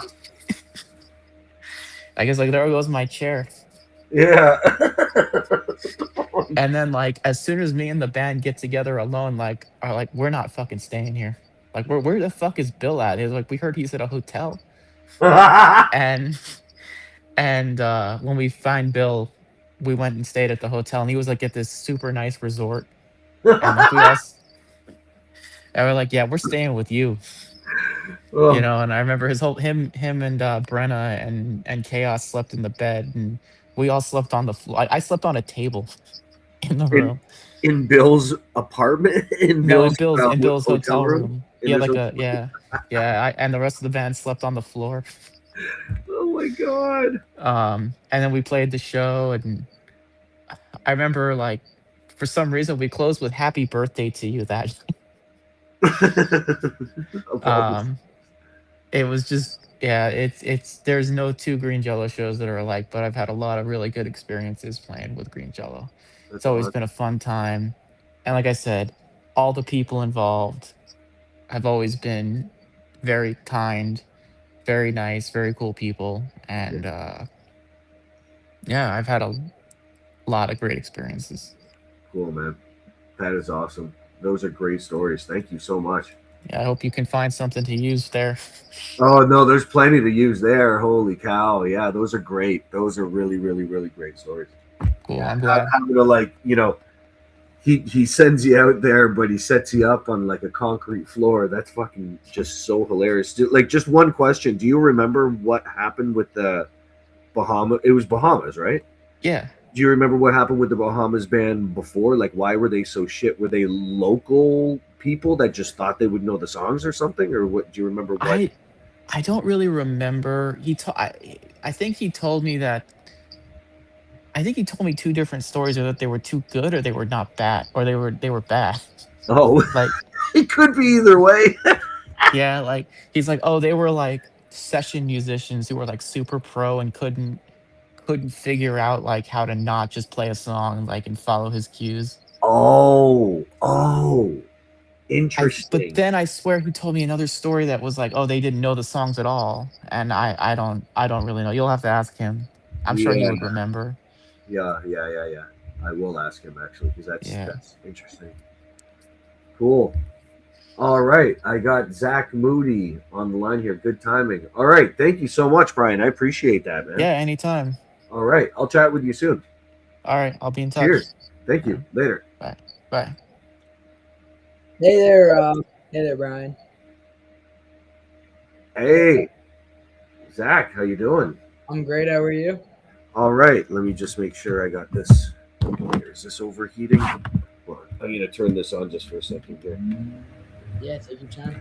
because this just gets really loud. But Yeah, take your time. I'm a little early, so. okay, so let me shut this off. There we go. Okay. Cool. All right. So, how did you first hear of Green Jello? What was the first time you heard of them? So the first time I really heard about them, so like a little backstory, my grandpa produced Green Jello, this like the Serial Killer album, and Really? yeah, he did the first album, and I don't think any after. I haven't asked Bill. What's it? Sorry, I'm not going to keep cutting you off, but I got to ask. Like, what was it? What's it? Your grandfather? You said? Yeah, What's his name? Lumalia. Are you serious? Your grandfather is Lou Malia? Okay. Yes. Wow. His record, like right over there. Wow. Okay. Carry on. All right. Jeez. So I heard of Green Jello because my parents played them for me, especially Three Little Pigs, because when I was young, I would just listen to that all the time. And then I just kind of like picked up the guitar one day and I was playing Three Little Pigs. And my mom, like, she was close with Bill, so she was like, hey, do you want me to see? They're coming to Providence soon. Do you want me to see if you can play a song with them? And I was like, of course, because I love Green Jello. And we hooked it up. I ended up playing a whole set with them. So Bill to me has always been Uncle Bill, because there's like a famous, like not famous video, but like famous to us, where he came to my house when I was a baby, wore his like this giant evil Elmo costume, and was yelling at me as a joke. He was like, "I'm your Uncle Bill. You call me Uncle Bill from now on, and not just Bill." So from always, every time I see him, I'm like, "Oh, hey, Uncle Bill." And ever since the Providence show, he like wanted me to go to Maine with him the day after. So me and my dad drove up to Maine, and we played that show, and then we did Bill's birthday bash in New York, and then I just did the Rochester, Brooklyn, and Pennsylvania shows with them this year, and I'm gonna do all the Boston and Connecticut shows with them this October. Oh wow! So you've played a bunch of shows with them. Yeah, and I plan to a lot when I get older, and I actually can drive and stuff, to go out like almost everywhere that they're playing, like out of New England too. So how many shows have you played so far? Like at least like 10 shows or something. I'm Right? gonna say 10 or more. How old are you, Zach? 14. You're 14 years old and you played 10. Wow, that's wild. So what instruments do you play? Like, So I play guitar, but I think this year I just picked up bass, and it Okay. surprisingly came easy to me. So I think I'm gonna do half of the set in bass, half of the set in guitar. Switch Cool. it up now and then. Do maybe some sets full bass, some sets full guitar. do you have trouble getting into venues, like because of your age or what? So the most trouble I've been in getting into one venue was we played at Gino's 2 years ago, and they didn't know that I was coming, and they didn't know how young I was. They knew I was underage, but nobody knew that it was 21 plus show. So like 5 minutes before the show, we were running around because it was either I didn't get to play or I did get to play. And some guy just comes out and he goes, "You would just have to come in." So I came on. Nobody said a thing. Yeah, what are they gonna do once you're on the stage? Yeah. Right? Like you can take me off mid set and I'm just done. Like, but that was really fun because Hammy sat me in the back of the tour bus, taught me all the songs in like 5 minutes, and ever since he's just been teaching me like. He taught me like different ways to play in a way, like easier, because at that time I was just starting guitar. But now since I'm more advanced, like Jello and Hammy have been showing me like the right ways now to play it. Cool. So big thanks to them for like kind of getting me, like teaching me how to play the music. Yeah, that's awesome. Wow, I had no idea about any of that. That's really cool.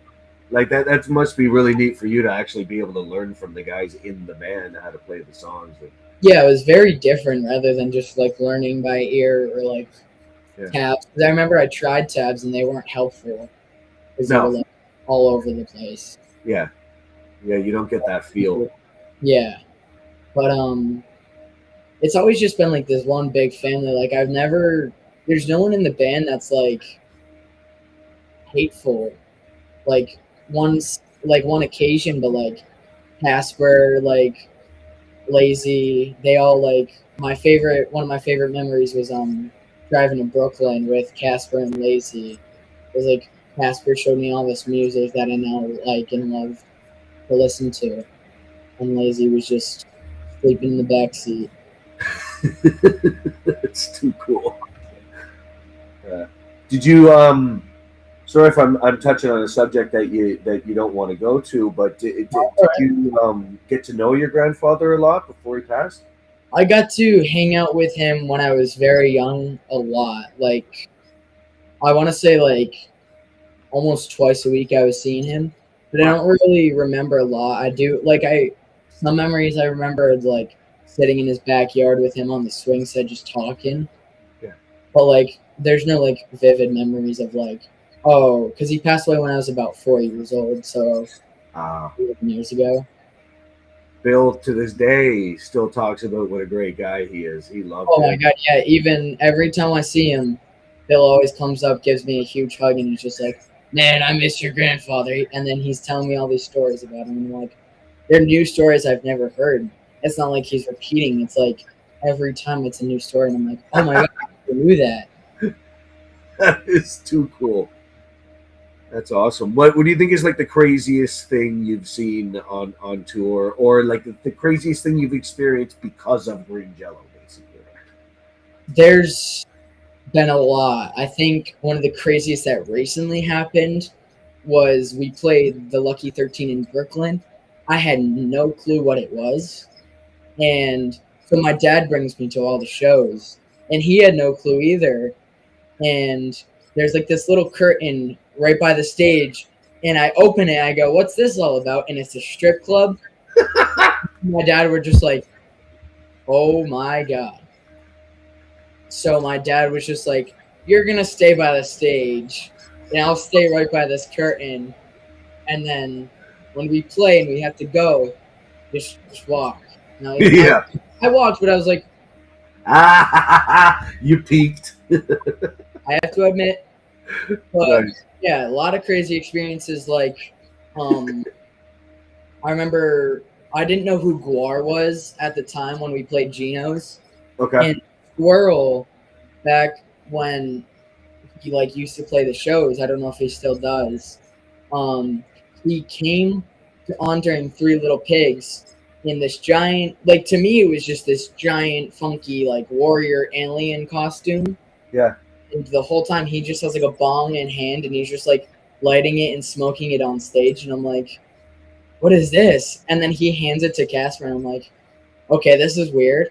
And then I look at the videos like a year later and I'm like, that's Odorous Orungus's costume from Guar. And turns out Squirrel just has it. What? Like, full costume. Really? Yeah, like head to toe, everything. Oh shit! Wow. Yeah. It was sick. Yeah, it's awesome. Jesus. Yeah, cool, man. I think we covered everything, unless there's any other stories that you have that. I mean, if this is kind of like Bill's, this is for Bill, right? Yeah, it's for Bill, but it's also like anything that you've seen that I like mentioning, like if you saw another member of the band do something crazy, or if there's like a cool success story of someone, or just anything really, like how the band's affected you and Oh my god, the bands have affected me so much. yeah. Like I said, Casper got me into all this music.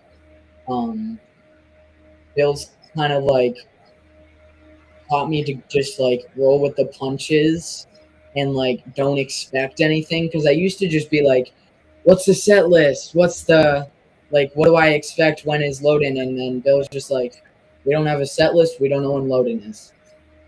So now it's just like easy, go with the flow. Like I know just to show up early, wait for Bill, and then when we load in is when we load in. And like not to know what the set list is, it's Bill's call. Like if he says something, it's like, okay, that's a song.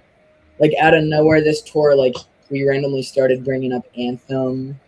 We randomly started doing Bear Song, which I've never played except for this year on tour, which was very interesting. But it's also got me I feel like I'm excited for the Jesus Cop soundtrack to come out, because I've been working on that, or I've tried at least. I've been listening, trying to come up with some stuff. I'm excited for that because Bam Margera has always been my favorite, and I saw that he's doing Jesus Cop. Sorry, someone messaged me. Was that you that messaged me about, or maybe it was someone else? Did you do guitar on the recordings there for that? Oh, when was that? That might have, because I remember I said something a while ago when someone said they needed a song done on the newest album, and I said I'll help work something on that. Okay, no, I'm thinking of something else, but yeah, no. If you're interested in doing some guitar work for that, I definitely need some guitar and bass work. Yeah, I've been dabbling into like the songs, checking what it needs, and then just thinking. Okay, cool. Because I'm in both group chats, and then I've been clicking the links every now and then. Oh, okay, cool. Sorry, I haven't been involved in it in like. No, it's okay. Things have been a little fucking crazy and busy, but yeah, I appreciate that. Sorry, I cut you off. Go ahead. Oh, you're good. I'm trying to think more stories because like I feel like there's some good ones about Bill.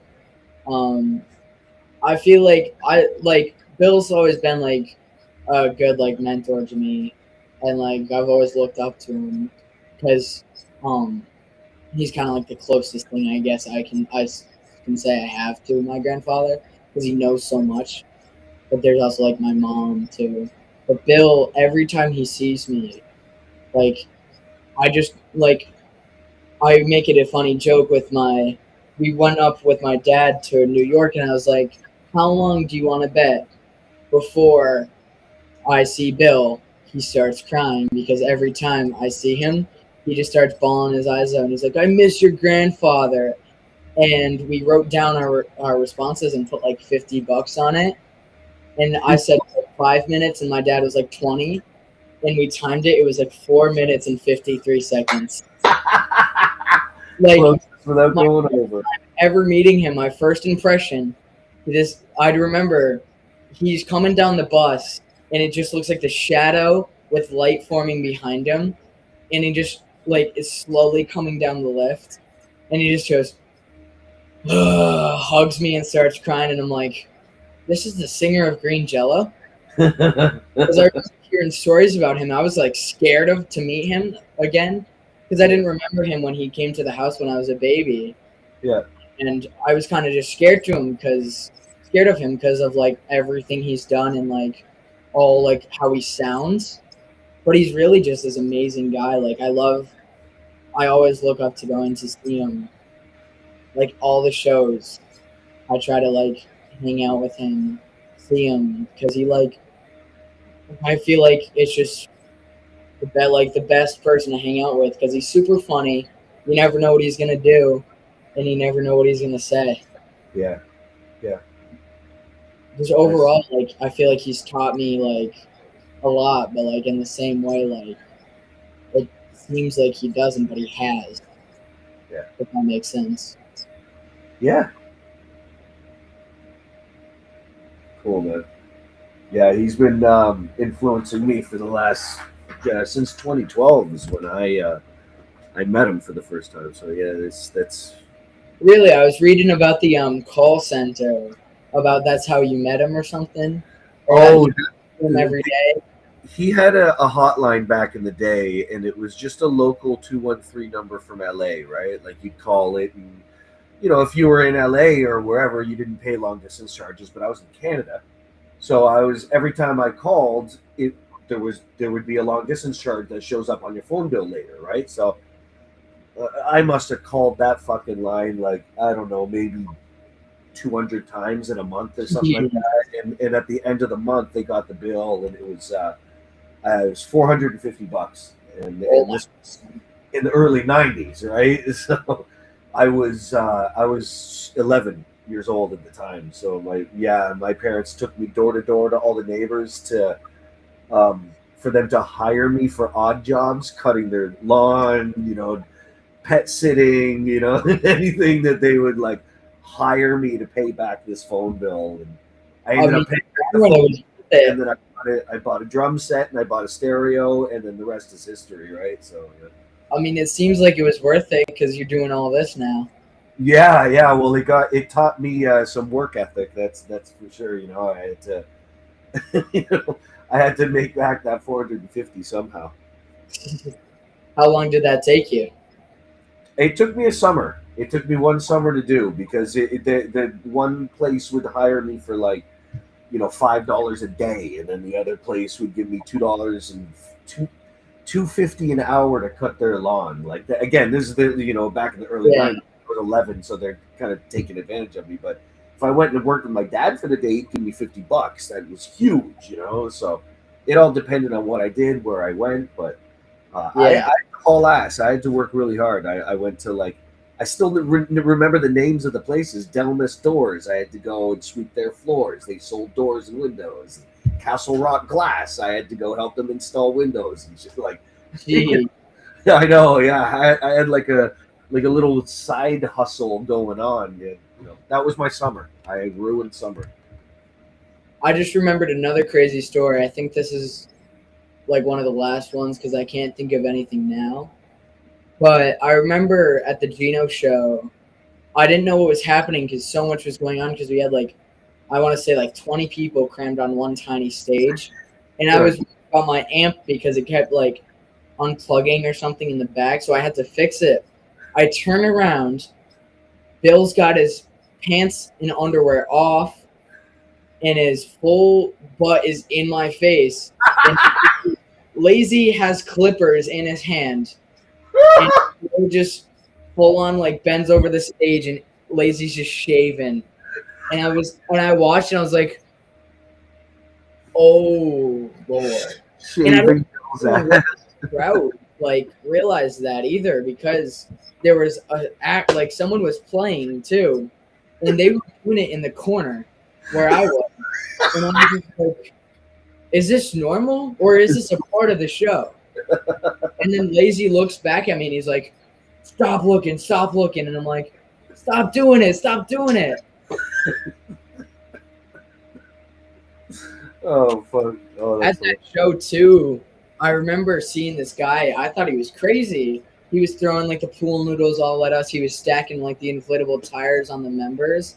And turns out the guy, like, I talked to him. His name's Gary. He now takes me to all the shows I go to now. Like, I saw Primus with him. I saw Haywire with him. And he's gone to all the Green Jello shows I played at. He's taken me to Guar like 3 times. Oh, wow. Cool. Like, that's another good example of like meeting people just in the crowd. Like, I thought he was crazy, and then I asked someone about it. His name was Gary, and then I saw him at a show. So the Guello band, this spin-off, like Kurt and Doig's band, if you know about them. Yep. He was there, and I actually talked to him, and he was like this amazingly nice guy. And ever since, we've just gone to shows together, and like I've gone riding dirt bikes with him up in Maine. So, like, I think that's like a really good example of you never know like who you meet in the crowd. Yeah, man. Too cool. That's perfect. Wow, what a cool story. Awesome, man. Thank you so much. If you think of any other stories, let me know. Or write them down and send them to me, or like. Yeah, for sure. If you want any stories about Bill, I'll ask my parents. I'm sure they have plenty. Like, a good one is they brought him to Target, and he was wearing this like huge, like he was kind of wearing almost what Peavy wears on stage, but in real life at just Target. And this kid was like making fun of him and like staring at him, and he goes, "Do you know who I am? I make this much money, and I sold this million copies of this song." And this was in Rhode Island, so it's like a small state, and everyone knows each other. And they just thought this guy was crazy because big, huge boots and like this huge suit in Target, out of all places. Yeah. He's like, "You really want to know who I am? You're making fun of me." Say blah blah blah. And my dad tells the story, and he cracks up every time just because like he didn't expect that just to happen out of the blue. That's hilarious. So Bill was in full outfit, like when they went into the Target. Basically, yeah. Like, and it was like 12 in the morning too. Arguing with a little kid. That's so I was good. like 2 at the time. Yeah, if you hear any other stories like that, let me know. That is really Yeah, I cool. will. I'm sure they got plenty. And we got photos too. Like, one of my favorite photos is him in the old, it's like a Christmas tree punk rock thing. I don't know exactly what it is, but he's holding me in front of an actual Christmas tree, and you can just see how scared I am of Bill. I'm like crying, and Bill's just like biggest smile on his face ever, and he's like so happy. And there's videos, and he's like, "Stop crying, I'm your Uncle Bill. It's okay, it's okay." Any pictures like that you send me would be great. Yeah, I would love that. I'll get them and send them your way. Thank you. That'd be amazing. Thank you so much, Zach. Thank you so much for having me. Yeah, it was a pleasure. Pleasure meeting you. Pleasure chatting with you. Again, you come up with any other stories, or you talk to your parents, put them in touch with me or whatever. Because the book's coming out soon, but any stories I can get, I'm gonna put in there. So yeah, sweet. I'll try to get them as soon as I can. Thank you so much for having me. yeah, thank you, buddy. Cheers. Have a good one. Take care.